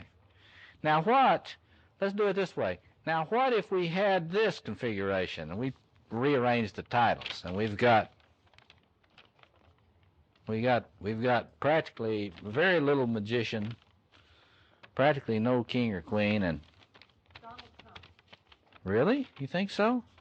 Yeah, I do. I think he does nothing for anybody, and I think he masses up a lot of money and property for himself, and he has, sexual relations, whatever, that please him and violate others. Well, certainly the king energy in him is very shadowy king stuff. But I think he has a lot of king energy. Huh?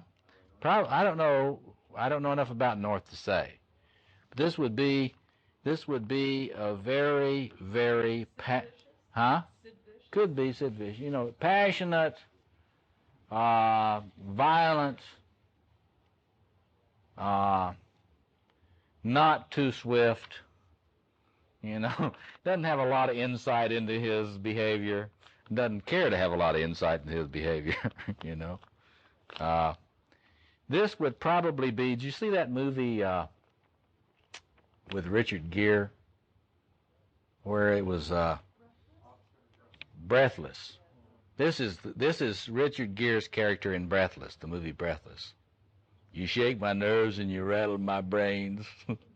Like a love drives a man insane. And you got my 9mm automatic, and we'll have some good sex, and then I'll go out and kill some people. That's that configuration. See, very little deep taproot of order, not calmness. This energy, I guarantee you, calmness, this person doesn't know calmness at all. Take a lot of dope. This person will come to therapy. Not voluntarily. They may get sent by their parole board. This is true. And if you're their therapist, you're going to have an exciting time. Never a dull moment with this person. You see that? You see these a lot in the movies. This is a popular one, I think. But I'm trying to think of the movie about the ex-con that gets out and he goes to Miami or somewhere and he steals his cop's gun and badge. You see that one? Miami Blues. This is the guy in Miami Blues. Passionate, warrior, lover, and no insight into anything. He doesn't understand anything. He has absolutely no source of order in his personality at all. And, but he has an exciting few days. Live fast, love hard, die young, leave a beautiful memory. Okay. Now, what about somebody? You those are you don't see this configuration all that much, though. See, you see a lot more. I mean, this one. This one. It has no address. Yeah. Right. You get a guy. Say, what about? Did you see the movie? What is it? Something about the atomic bomb scientist, Oppenheimer, and fat man, little boy, or something. The nuclear bomb scientist, Dr. Strangelove type. How would you say that would be organized? A lot of magician and a lot of warrior. So they would be magician warriors. Somebody said to me right at the break, this new Supreme Court justice sounds like he may be kind of the magician warrior. It sounds right to me. Yeah. That fellow out in California, the machine gun all the Laotian kids. Yeah. That'd be a warrior. Well. Well, yeah, see, probably that guy, I'll bet you that guy, if you looked at him, if you had a profile on him, I'll bet he would be, probably would have had a lot of the trickster lover, but regressed badly.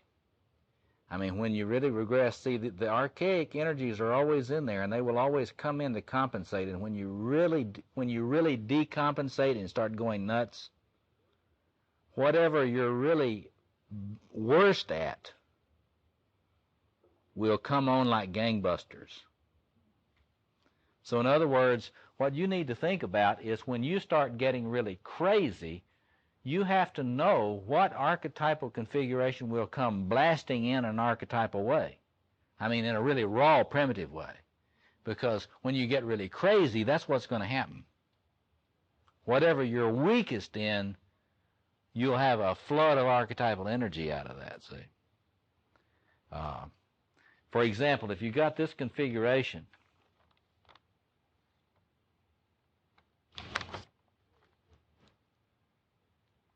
and you really get exhausted and really tired, you're likely to have an archetypal compensation in the warrior. See. So that guy may have been really, really weak in the warrior energy, and when he began to get really psychotic, then 4 came in. Yeah. Assassins are, Harvey Oswald and Sir with this very quiet, Yes. very low lover, and the same thing, they would strike out as a warrior. Yeah, well, you see, then you get the messianic warrior. See, that's not a human warrior. When it comes in as a compensation, when somebody's going really crazy, it's not ever human. It's always divine. It's always, I am death, I mean, I am the messianic vindicator here, terminator,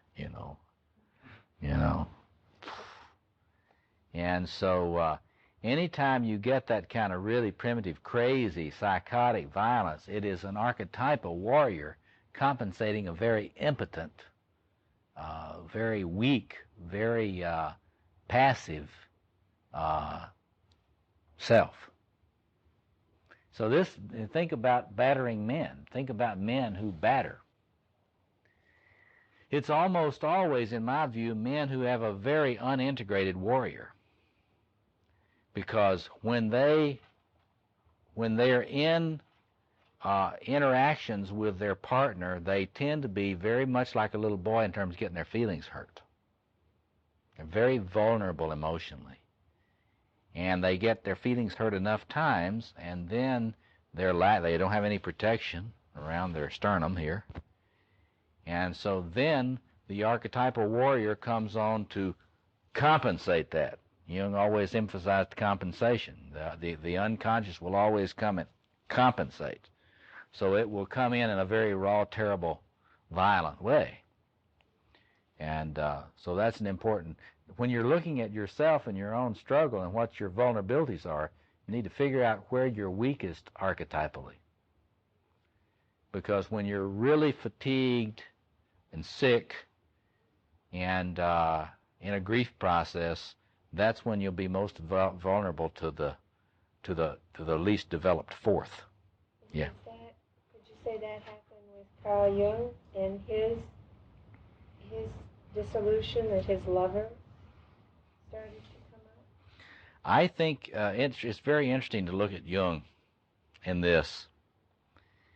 I think Jung and Joseph Campbell have a very similar kind of archetypal structure, what they feel most comfortable with. I think there was, I think in Jung you see a lot of a magician energy, major magician energy, and a lot of lover energy in this quadrant over here. I think that the typological system that he developed is basically these two quadrants over here. And where I think you have an unconsciousness on Jung's part is in the king. And in other words, I think he had a lot more kingly pretensions than he was able to admit to. See, he was not interested in building an institute at all. But when, if he had wanted to stop it, he could have stopped it, right? He had all these people coming around building the Jung Institute, but he was not interested in having a school of thought. That sounds to me like a little unconscious king energy. See. And in terms of Jung's relationships with so many women, I think that's king. Because the great Lord of the Four Quarters, in those primitive forms, all the women are mine. Why? I and the world are one. My body, it's the body of Christ stuff. Everybody's supposed to participate in the body of Christ. That's king stuff. And when that archetype is unconscious and not really integrated, where one says, I intend to build all this. See, when the king energy is conscious, or the queen energy, you say, I'm going to build this. And you don't, when somebody says, you're trying to build this, you have an empire thing in mind. You don't say, oh, no. Not me. See? So, a lot of people will be irritated with me for saying that, but I really think that probably the warrior king side of Jung was more in the unconscious. Not that he didn't have those energies, he had them. But I don't think they were emphasized very much. And they weren't emphasized that much in Freud's thought either, and Freud was very much like that. And see, Jung turned to Freud to help him deal with those issues. Jung's father hadn't helped him deal with those issues. Jung turned to Freud to help him deal with those issues. Freud hadn't got dealt with those issues himself. Freud was kind of a trickster lover himself, yeah. How did Emma fit in? Well, I mean, you know, if you're in, I think that if you look at this idea that men have, that they can have just, you know, women ought to be satisfied that I have all these women. But I wonder, was See? she strong on the queen? She strikes me, from what little I know about her, to have a lot of the queen energy, see. The problem, if you're a woman and you're in a relationship with a man and you have a lot of queen energy, you better get busy about getting some lover energy. You better get busy about integrating some Aphrodite. And the same thing with a man. It's like in the movie Camelot. King Arthur's busy being king, right? Doesn't know about this warrior energy, maybe a little more comfortable with this warrior energy. Really doesn't know much about the lover energy, so what happens? Well, Lancelot comes in and fills that dimension for him. So you got to look at the splitting, look at the archetypal splitting. Yeah, one more and then let's stretch our legs a minute. How Yeah. does one go about integrating, or is that something you're getting into? Well, I think that you have to continue circumambulating in the psyche, but what you want to do first is to figure out how you're shaped. And then you can, then we'll talk about this after we take a short break, but then you can get an idea what kind of structural integrity,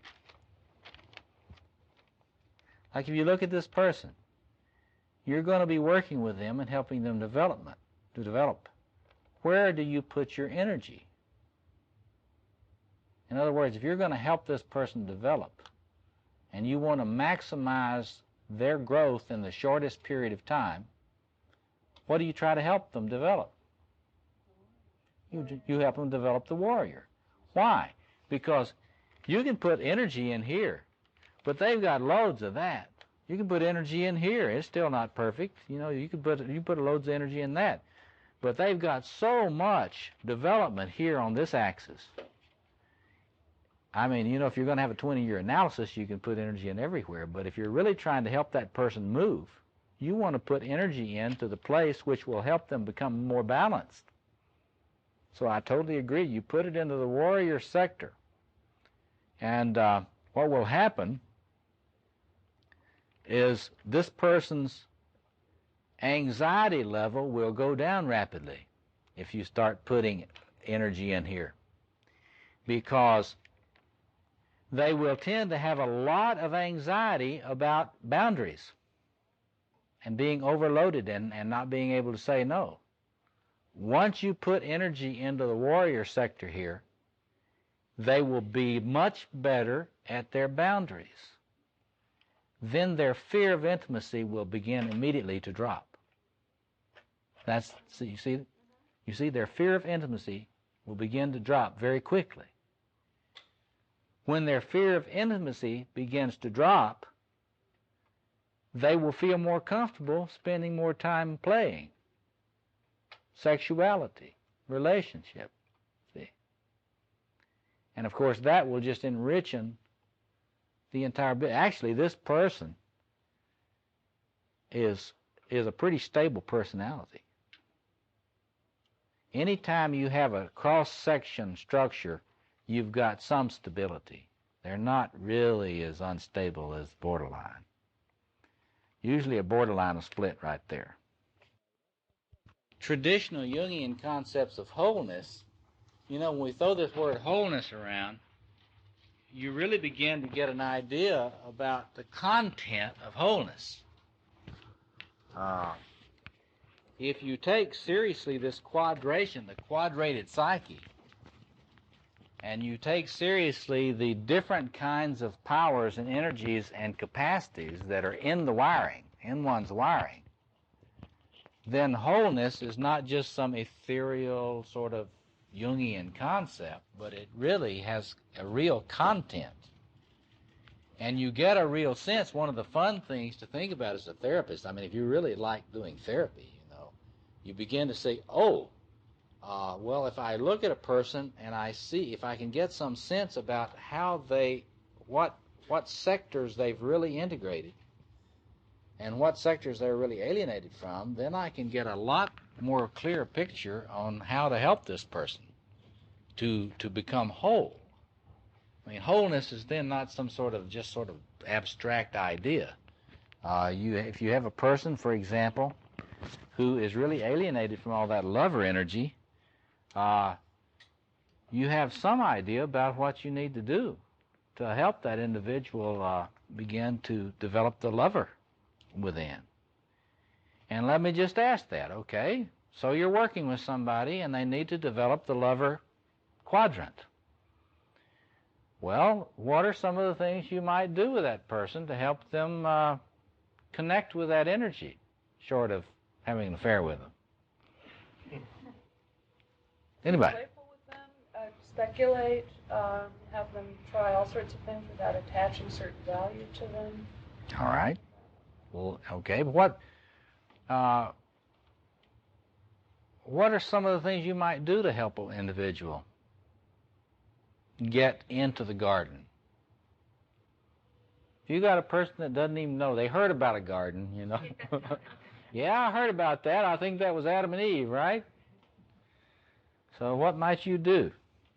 Or you can say it this way, how do you get into the garden? Explore their feelings about relationships. Yeah. That's certainly that lover sector. What else might they do? Sensate experiences, send them to various places. Sensate experiences. We have a therapeutic masseuse here today. I refer a lot of people for therapeutic massage. If I find somebody that's really just alienated from the whole lover sector of their personality, I say, you know, you're going to have some massage, some body work. A lot of Jungians refer people to body work. And they just a lot of them, they do it. They kind of feel like it's right to do it. But you can see clearly why you do it. If you got somebody that's out of touch with the body, why wait around till they have dreams about the body, you know, the body this and that and dreams? You send them for some body work.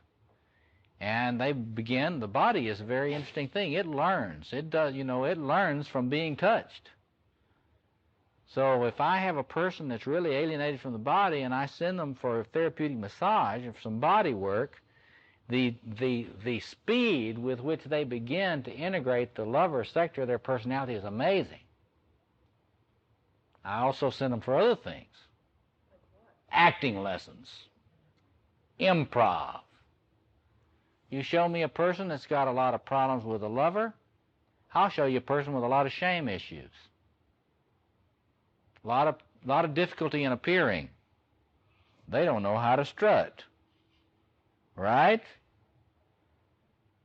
Well, what better way to get into the lover quadrant, appearing? I like to say on my lover lectures, I say, 2 things the lover can do: play and display. If you got a person that can't display themselves, they got lover problems. Well, what are you going to do? Sit there and wait for 10 years working on their dreams about display? Or are you going to say, get out there and display yourself? That's too behavioral. So what? You know, I prefer they get better. So, you know, I've had people have singing lessons where they learn to do cabaret singing. It's amazing how quick the lover comes on when you learn to sing Frank Sinatra. You know, you get some really shy guy and he learns how to sing, you know, cabaret. I'm not kidding you.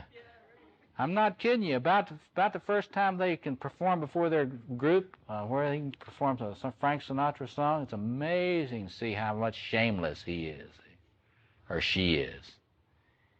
And you don't have to wait forever.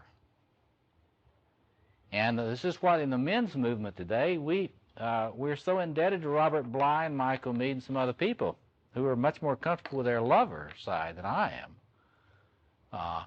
These guys, you know, they bring in poetry, and poetry is a direct main line into the lover side of the personality. And, well, not always, but more often than not. It doesn't necessarily, it's not necessarily a positive experience. There's a lot of sadness and grief in poetry, but there's always feeling in there in some kind. And so anyway, they bring a lot of poetry. You know, if a person is alienated from the lover side of their personality and you're trying to help them mature in that, it's a lot better to have them read D.H. Lawrence's poetry for example, than another book on Eros, you know. Because if you don't watch it, you'll be tuning up their magician, and they'll be that much better as a magician and understanding all about love. See? They won't feel anything, but they'll, oh, this is what it's supposed to be like, you know. Okay. So you get a feeling about it. You can see how, you know, once you begin to see what space the person is locked out of, it's very helpful to come up with, you know, if you had a little training in behaviorism or something, you know, you can come up with behavioral objectives for people that really make big changes in their organization. In other words, you can use the psychoanalytic understanding of the plumbing to understand the problem, but you don't have to use this interminable, multi-year approaches to treatment to help somebody get better. They can begin to access spaces in the psyche much quicker. I know that sounds heretical, and it also lowers the income of the analyst, but it's a lot more effective. What are some things, for example, you had someone that you felt was alienated from warrior energy. What might you do with them? Man or woman? Doesn't matter. What might you have them do? What might you work on with them for the warrior energy, help them mature in that? Sports can help. What else? Debating? You mentioned martial arts. Martial arts is a big one. I think men and women.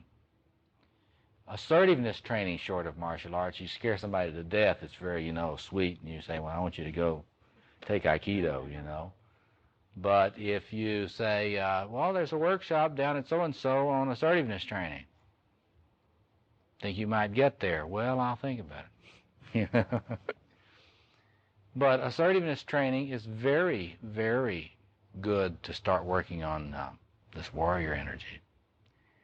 And negotiating skills. If you've got somebody that's in business and they go to a workshop or a course and that working on negotiating skills, that's warrior stuff.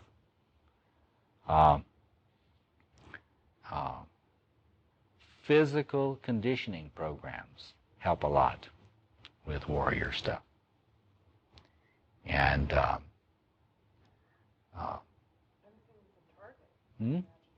anything with a target, anything with discipline, anything which enhances stamina, anything which de-emphasizes comfort. And of course then the warrior stuff, you know, the body stuff, the emphasis in the body is training, physical training and discipline and strength and agility. It's not so much feeling the pain, you know, the warrior stuff is where you're trying to get past that to a purpose or a goal. What about if you're trying to help someone facilitate development in the magician side of their personality? Say you've got somebody that's come to you and they're a stockbroker or a trader.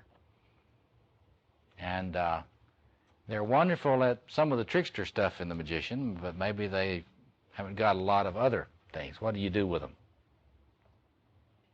In terms of ways of facilitating that.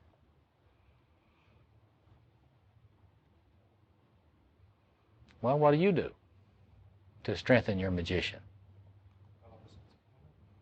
Well, that's certainly important. He says develop a sense of humor. That's very good.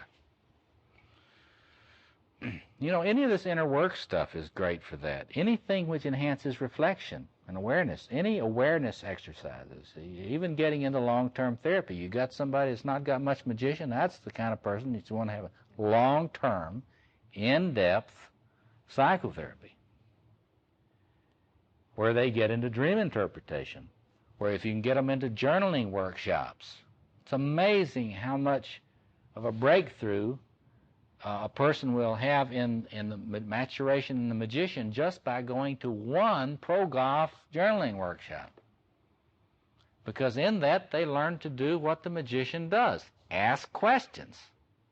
You know, the journalists say, well, now, what do you think about this aspect of your life? This guy never thought about it at all. So he writes about it. And after he's written about it, he looks, my God, you know, I didn't know I thought all that. It's amazing to see when somebody does it. Now, Jungians are so into the magician energy. We're eaten up with magician energy. We can't imagine anybody not having good magician energy.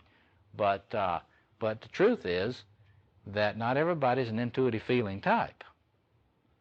And so getting into Jungian analysis or any kind of long-term in-depth psychotherapy really helps develop this reflective capacity.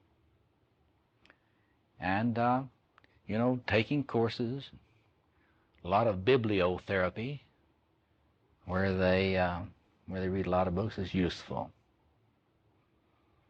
And to save the most difficult thing for last, what about king-queen energy? If you're going to help somebody, if somebody was just saying at the break, why so many shadow kings today?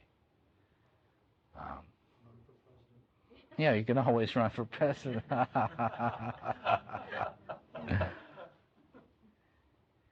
So how do you develop that energy?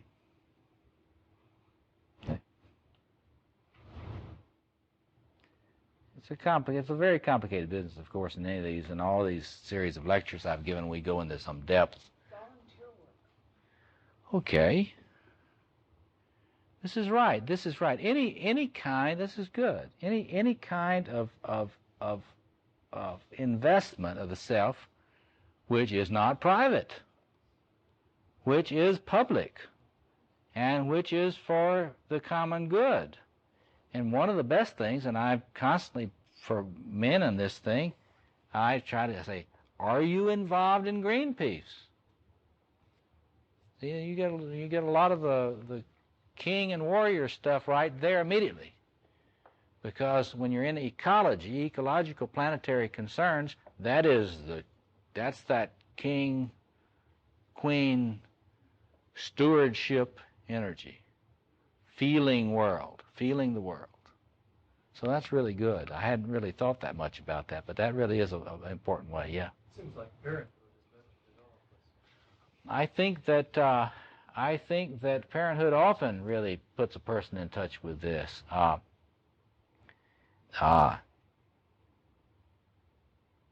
Provided it doesn't kill you first. But I mean, that is an important way in, and grandparenthood is even better. The difficulty, though, on this, one of the things you want to think about is the necessity to disidentify with an archetype while at the same time maintaining connection with its energy.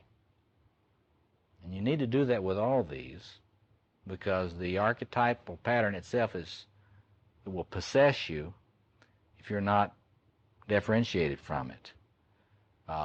So in thinking of the king or queen energy, this is where spirituality comes in. One's spiritual practice is very important here, to disidentify with the king or queen. Yes. Empowering. What?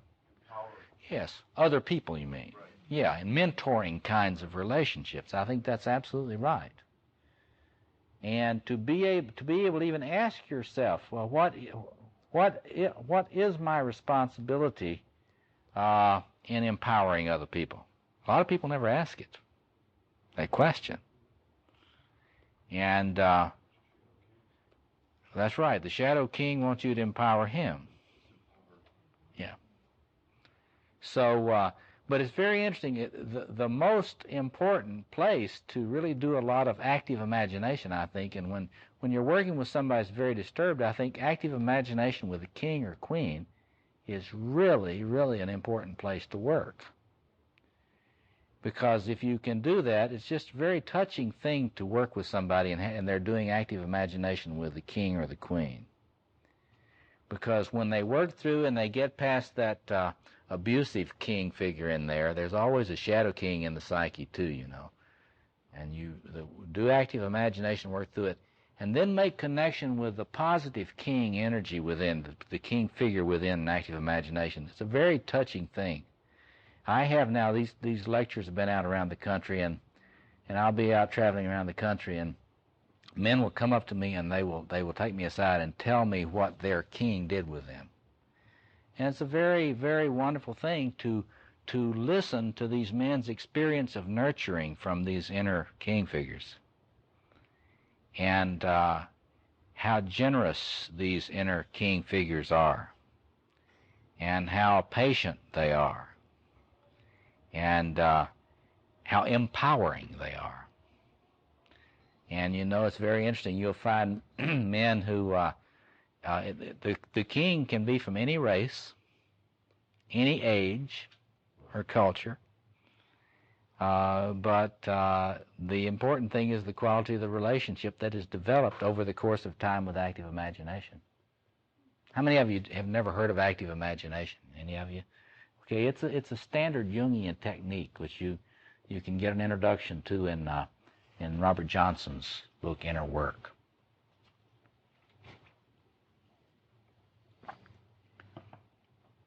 Other comments or questions? Or yeah, Mikey. Any live role models that embody these different archetypes? Well, you know, it's important to be aware of sort of the traps in looking for role models on this.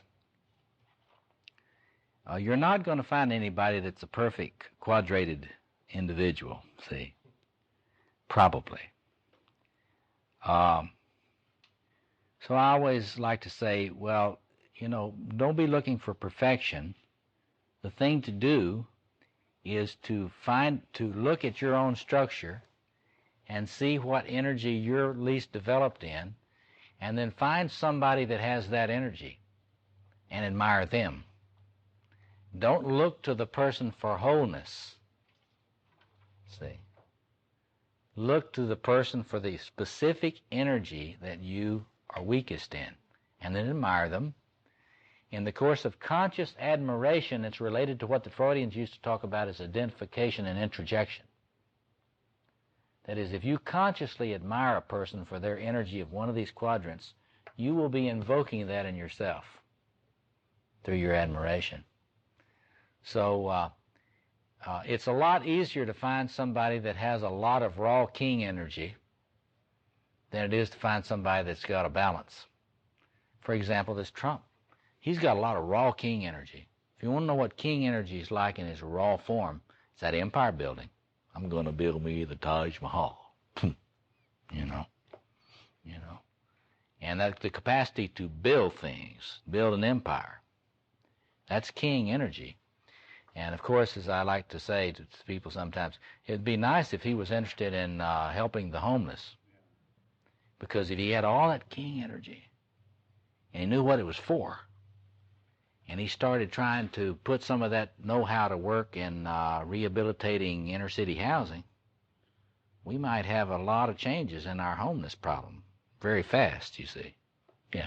Are people very willing to have the shadowy energies converted? Such as a Trump, would he be very interested? Happens a lot. Human beings tend to be very conversion-oriented. It's very interesting. It's like Mexican jumping beans, you know. It's like you see in the Star Wars series. It's like the distance between a Darth Vader and a Luke Skywalker it's very close. So it's a stewardship issue, finally at the end. So it's not that they're willing, but the wisdom of the ages is, and you see this a lot in a lot of places, that you see it, for example, in a lot of the old mythic epics. You look at the Ramayana, the Indonesian epic Ramayana. Here's Rama, the great lord, fighting the archdemon and all the forces of the archdemons. And so Rama is engaging, his forces are engaging the demon's forces. What starts happening? Well, the generals of the archdemons start changing sides. And what does Rama do? Does he kill them? No. Rama says, come on, guys. You're a great general. Come over to this side. And you see that a lot, I think. So you don't want to give up on somebody that's energy is in a shadow form, because It's very powerful, and if it were stewarded correctly, it could have enormous positive impact, see. So it's not that you can count on it, but it's not impossible at all. In all the history of conversion, studies of conversion in the human race, there's an enormous volume of studies of conversion. And it has been the real scoundrels who have been most susceptible to conversion. See, Paul of Tarsus, you know, in the Christian myth. Yeah. Campbell's method as sticky man. Yeah. Yeah. In Star Wars, the line, "The Force be with you," is that the idea of goodness on your side? Well, the Force, it's very interesting. See, one of the things you ought to think about in this issue, this image, the imaging of maturation, it's very interesting the way they did that, the Force. Now, that was a very deep insight. People don't know that. People that don't know the phenomenology of religion don't know what is in that word, the Force. You have to study phenomenology of religion to know what that is. That's Gerardus van der Leeuw's book, Religion, Its Essence and Manifestation. And it means the essence of religion is power. Magical, numinous power. So what you're wishing is that the power be with you. And they make it clear in the Star Wars that power is ambivalent. The Force is not good, because it has also a shadow side. Remember the shadow side of the Force? They say the dark side of the Force. So it's really, in Jungian terms, archetypal power. What you got to get, this is what I want to emphasize to you as we sort of draw this to the ending part. I mean, maturation is empowerment. It is in large measure empowerment. It's not all it is. It is getting to the level of spiritual maturity that one knows about stewarding these powers for something larger than one's own egoistic or narcissistic ends. But that Force thing, it is empowerment. It's gold energy. It is the difference between moving in alchemy from lead to gold. And the image of moving into gold in alchemy, that means you're glowing. You're shining with energy. And so it is not one of these dull, responsible kinds of things like we have in developmental psychology. You know, if you're going to be mature, you're going to be responsible and boring, you know. It's more of a vibrant, passionate image. And I think that's what's very important about a Jungian point of view. The idea that with maturation comes incredibly potent empowerment in all these sectors of the psyche. And it's numinous or magical in its nature. Yeah. Is it the same thing as individuation? I think that Jungians would say maturation is one way of talking about the process of individuation. Of course, now, you've got to understand, Jung never reduced that to any kind of simplistic, one-dimensional thing. You know, like, you know, it's not, individuation is not just becoming a responsible follower of your vocation. It's not being a good Jesuit, see. It would include that dimension. But it would also include, as the Campbell, following your bliss. It would also include that erotic dimension of the self. And I think that wholeness would never be drudgery. Wholeness would be inclusiveness. It would be inclusive. Wholeness would never be dutifully just, eking out your duty, responsible action. It would be a passionate, sort of joyful quality in it. Yes. Yeah. So in terms of this inclusiveness, then, the circumambulation, that would be what you mean by wholeness. Yes, that's right. That would. And I'm reminded in some ways of Kohlberg's hierarchy of moral reasoning. Yeah. And that involving not necessarily the end decision, but that circumambulation. That's right. The kind of pathway evaluation of the consequences to everything. That's right. you could also see the Gilligan stuff on that there too. It's like, except I don't say that's feminine, that emphasis. I say that includes the lover. And when the moral reasoning includes the lover valuations, it comes out differently than if it's only this duty moral reasoning. And so I think you're right. I think that women have traditionally carried that energy much better than men, still do. But I think that it's really an archetypal wholeness, balance, not just gender. Any other comments on it? Yeah. I'd like you to expand on the secularization of the good king. Or how has the good king been secularized? Well, I think, see, sacred kingship is a religious phenomenon. It's a mythic phenomenon. And with modernization and secularization, you lost any connection with that king dimension or queen dimension. There's no such thing as a modern secular king or queen. King or queen is not a secular concept. It's a mythic reality, sacral reality. And so in modern culture, that stuff goes in the unconscious, goes into the unconscious. It's no accident that we have this epidemic of narcissistic personality disorders, because that's all shadow king stuff. See, people identified with the king or queen archetype. And there is not a mythic container in our world for that. Could we conceivably have one? Yes. How? By reaffirming the importance of the mythic imagination. Well, moderns can't do that. Why the hell can't they? You know, I mean, there's no reason why you can't speak myth today. People do it all the time. And a lot of the scholars who are operating out of the magician will say, "Oh, no, you can't live in a myth today. We're secularized." Well, I know a lot of people that live out of myths. Well, do they know they're living in a myth? Yeah. There's no reason. The scholars think that you can't live in a mythic container if you know there's such a thing as a myth. There's no reason, rational reason, why that's the case.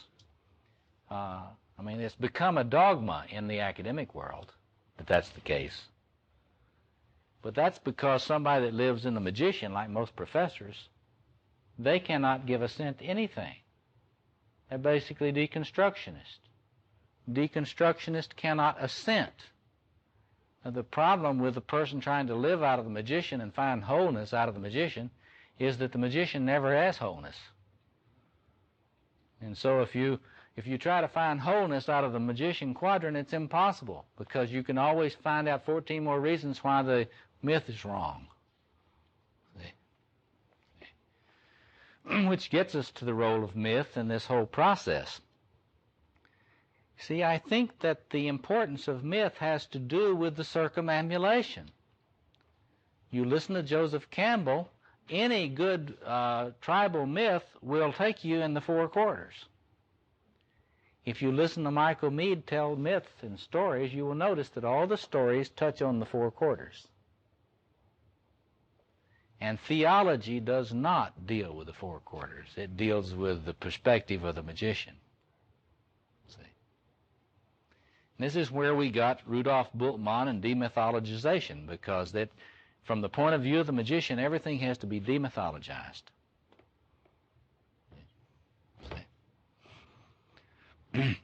Yeah. You mentioned a lot about sacred space, and then you alluded to the timing of, like, the king and queen at age 50, but I wondered if there's a sacred time, and perhaps at certain times of one's life, certain things should be developed more than others. Yeah. I think that's an interesting question about sequences of development, and that's an important area for investigation. I can tell you some of the things I think about that. I think it's clear that for men, I mean, you can study developmental psychology in a lot of different systems, and you can look at some of the modeling about the way in which people circumambulate these things or go in different directions.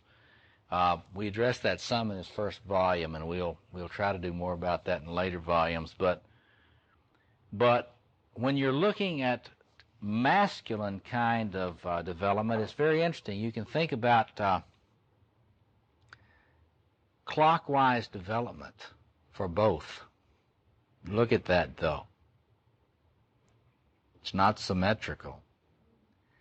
Clockwise development for the feminine would have the lover, the magician, the warrior, and the queen. And for the male, you get warrior, magician, lover, king. If you look at some of the studies about, even look at Gail Sheehy's study, along about midlife, men are developing their lover. They finally got to the lover part. Along about midlife, women are developing the warrior. Got any clues about why we have marital problems along about then?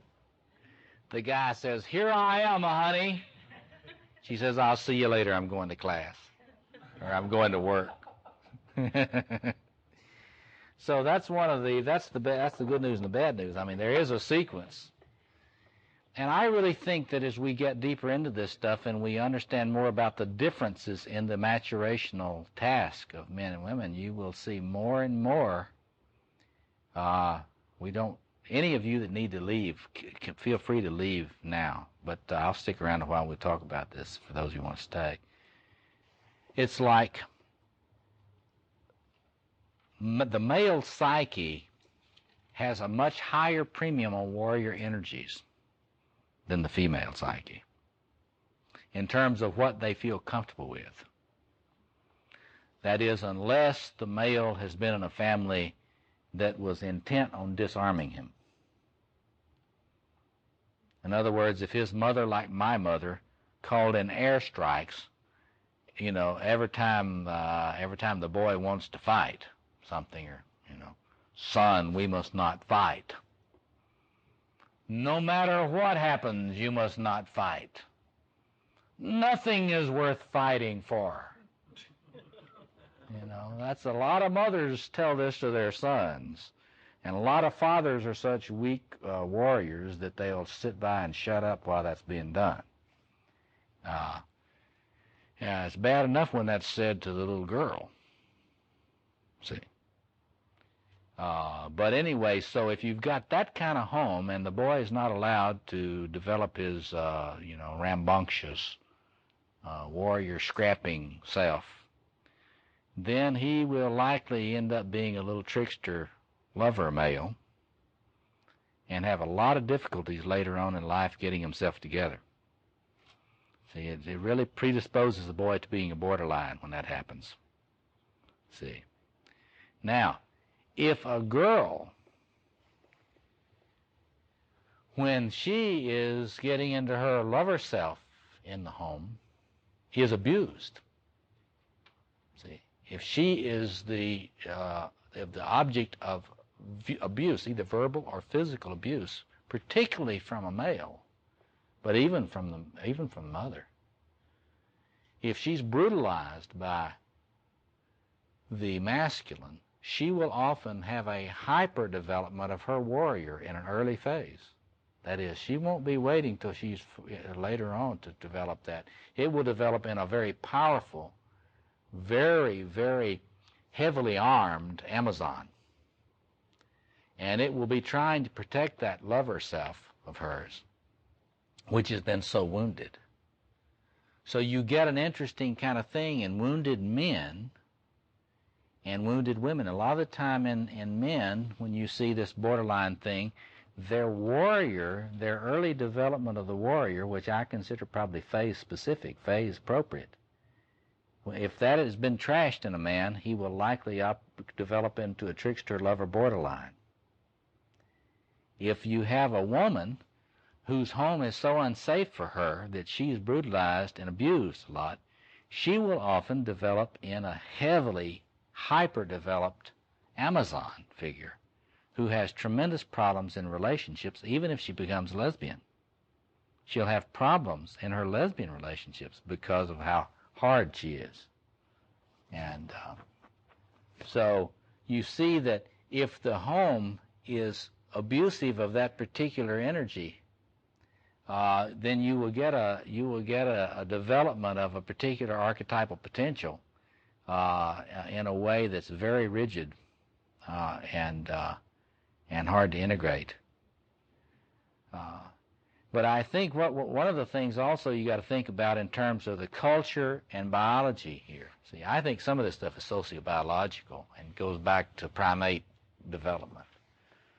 But if there is a differential in the sequence of development in men and women, males and females of our species, then our culture has a responsibility to do some compensation on that and take that into consideration and try to strengthen those sectors. See, what they used to do in Victorian era, in early Jungian thought, is if a woman was trying to develop her warrior, they would attack her for being male. You know, in classical Jungian theory, if a woman comes on with a lot of good warrior energy, she will be attacked as being what? Animus possessed. See, I think that's really slanderous of the feminine. Because a woman's warrior energy ought to be blessed. I think it ought to be blessed real early in grade school, preschool. And a man's lover energy ought to be blessed. But it has to be recognized that a male has different terror about that lover stuff than a woman, because of the differing differentiation needs that a lot of the developmental psychologists pointed out. Yeah. It seems earlier, if an over-artistic male goes toward homosexual, is an over-warrior woman? You can't be over-artistic, in my view. Okay, You mean somebody that's flooding with lover energy or something? right, and missing on Now say it again now. if a man who is heavily into the lover quadrant and artistic tends toward homosexual, does a woman tend toward lesbian? That would be an interesting question. I haven't thought about that. You'd have to do a very careful anthropological kind of comparative study of homosexuality in which you look and see about patterns. That's an empirical question, and I don't really know about it. I do know from my work with male homosexuals that vast numbers of male homosexuals have enormous artistic capacities. And I think I would be willing to say that most gay men I know are tremendously developed in the lover side quadrant of their personalities. I don't mean in a mature way in terms of integrating all that stuff in a balanced way. I'm talking about the energy. I mean, there are so many gay men in the arts who are very creative in the arts. Of course, they're being decimated now with AIDS, but at least with gay men, I think that I've talked to a lot of gay men about this, and they have a sense about the power of the lover archetype in masculine homosexual culture. If you study the behavioral patterns in the male homosexual community, I mean, there's so much lover energy there. I mean, it's just incredible. And I think heterosexual men's homophobia. You know what I'm going to say about that? What do you think? Well, think about that. And what are they afraid of? The lover stuff. Heterosexual males, a lot of the time, are very alienated from the lover aspect. See, that's much more typical of heterosexual males. The lover stuff is hard to integrate. Comes around at midlife, and it doesn't get integrated very well then. And what is that energy? The lover energy comes up. See, you've been working on developing your career and buying your house in Winnetka or somewhere on the North Shore. You know, you've been getting all your diplomas and degrees and becoming a board certified this or that or the other, and you got 2.5 kids, and everything is perfect, and you've been really doing this like this, and all of a sudden Aphrodite appears and evokes the lover archetype in you. And all of a sudden you don't give a shit about diplomas, you don't care about houses, you don't care about, careers. You would do anything to be with her or him, and you would sell anything, give away kids, you don't care about the kids. It's just amazing. I mean, when that stuff comes online, it's like it's a different being in a different world, and what it is that the lover archetype has none of that concept of building a world or being a responsible parent or, all that stuff. It's just when it comes on, it totally dissolves that. That's why people are terrified by it when it's raw. Yeah. I have a question about attachment that you mentioned earlier. Mm-hmm. You're talking about the magician question. Yes. And I had a sense, I may have just received this entirely, that there's something sort of weird or pathological about attachment. About what? Detachment. Detachment. Ah. Now, my question is really the life of a monk or a mystic or a celibate, or even let's say, take a more mundane example, a middle-aged person who goes through divorce. Yes. Maybe even, not of their own election, face a life as a solitary. Yes. Now, can that person continue toward maturation? Yeah, but see, that's a complicated question, see. I mean, you've laid out a lot of important issues there. Number one, celibacy, when it is not detachment, is really more warrior energy. That is to say, it's that commitment to the kingdom of Christ. And you're in there as a warrior. So you don't want to automatically assume that the quadrant you're in with celibacy is the magician. Although for many it is that. Like for Trappists, it is that. Now, of course, detachment in itself is not pathological at all. If you're not detached, if you can't be detached enough, you won't have any time for reflection. There won't be any protected space for your reflection. There won't be any temple. So that in itself is not pathological at all. But if you're compulsively detached, it's pathological. And that's the thing about an archetypal possession. It always makes you compulsively something. See? So in other words, if you're a Trappist, not because you love to pray and you want to pray for this, that, and the other, and you really believe in prayer, and that's your vocation, and that's the way you're serving the kingdom. But if you're a Trappist because you can't stand people, and I do a lot of therapy with religious, and there are a lot of reasons to be religious except good ones, But if you look at celibacy, there are a lot of good reasons to be a celibate, and there are a lot of bad reasons to be a celibate. And you have to, and that can only be worked with in individual cases. See what I mean? So you look at the compulsivity of it. Now, you take a middle-aged person that's divorced, there's no reason they have to be isolated. It may be that they're so wounded and it puts them into that place, but see, you got to look at that again.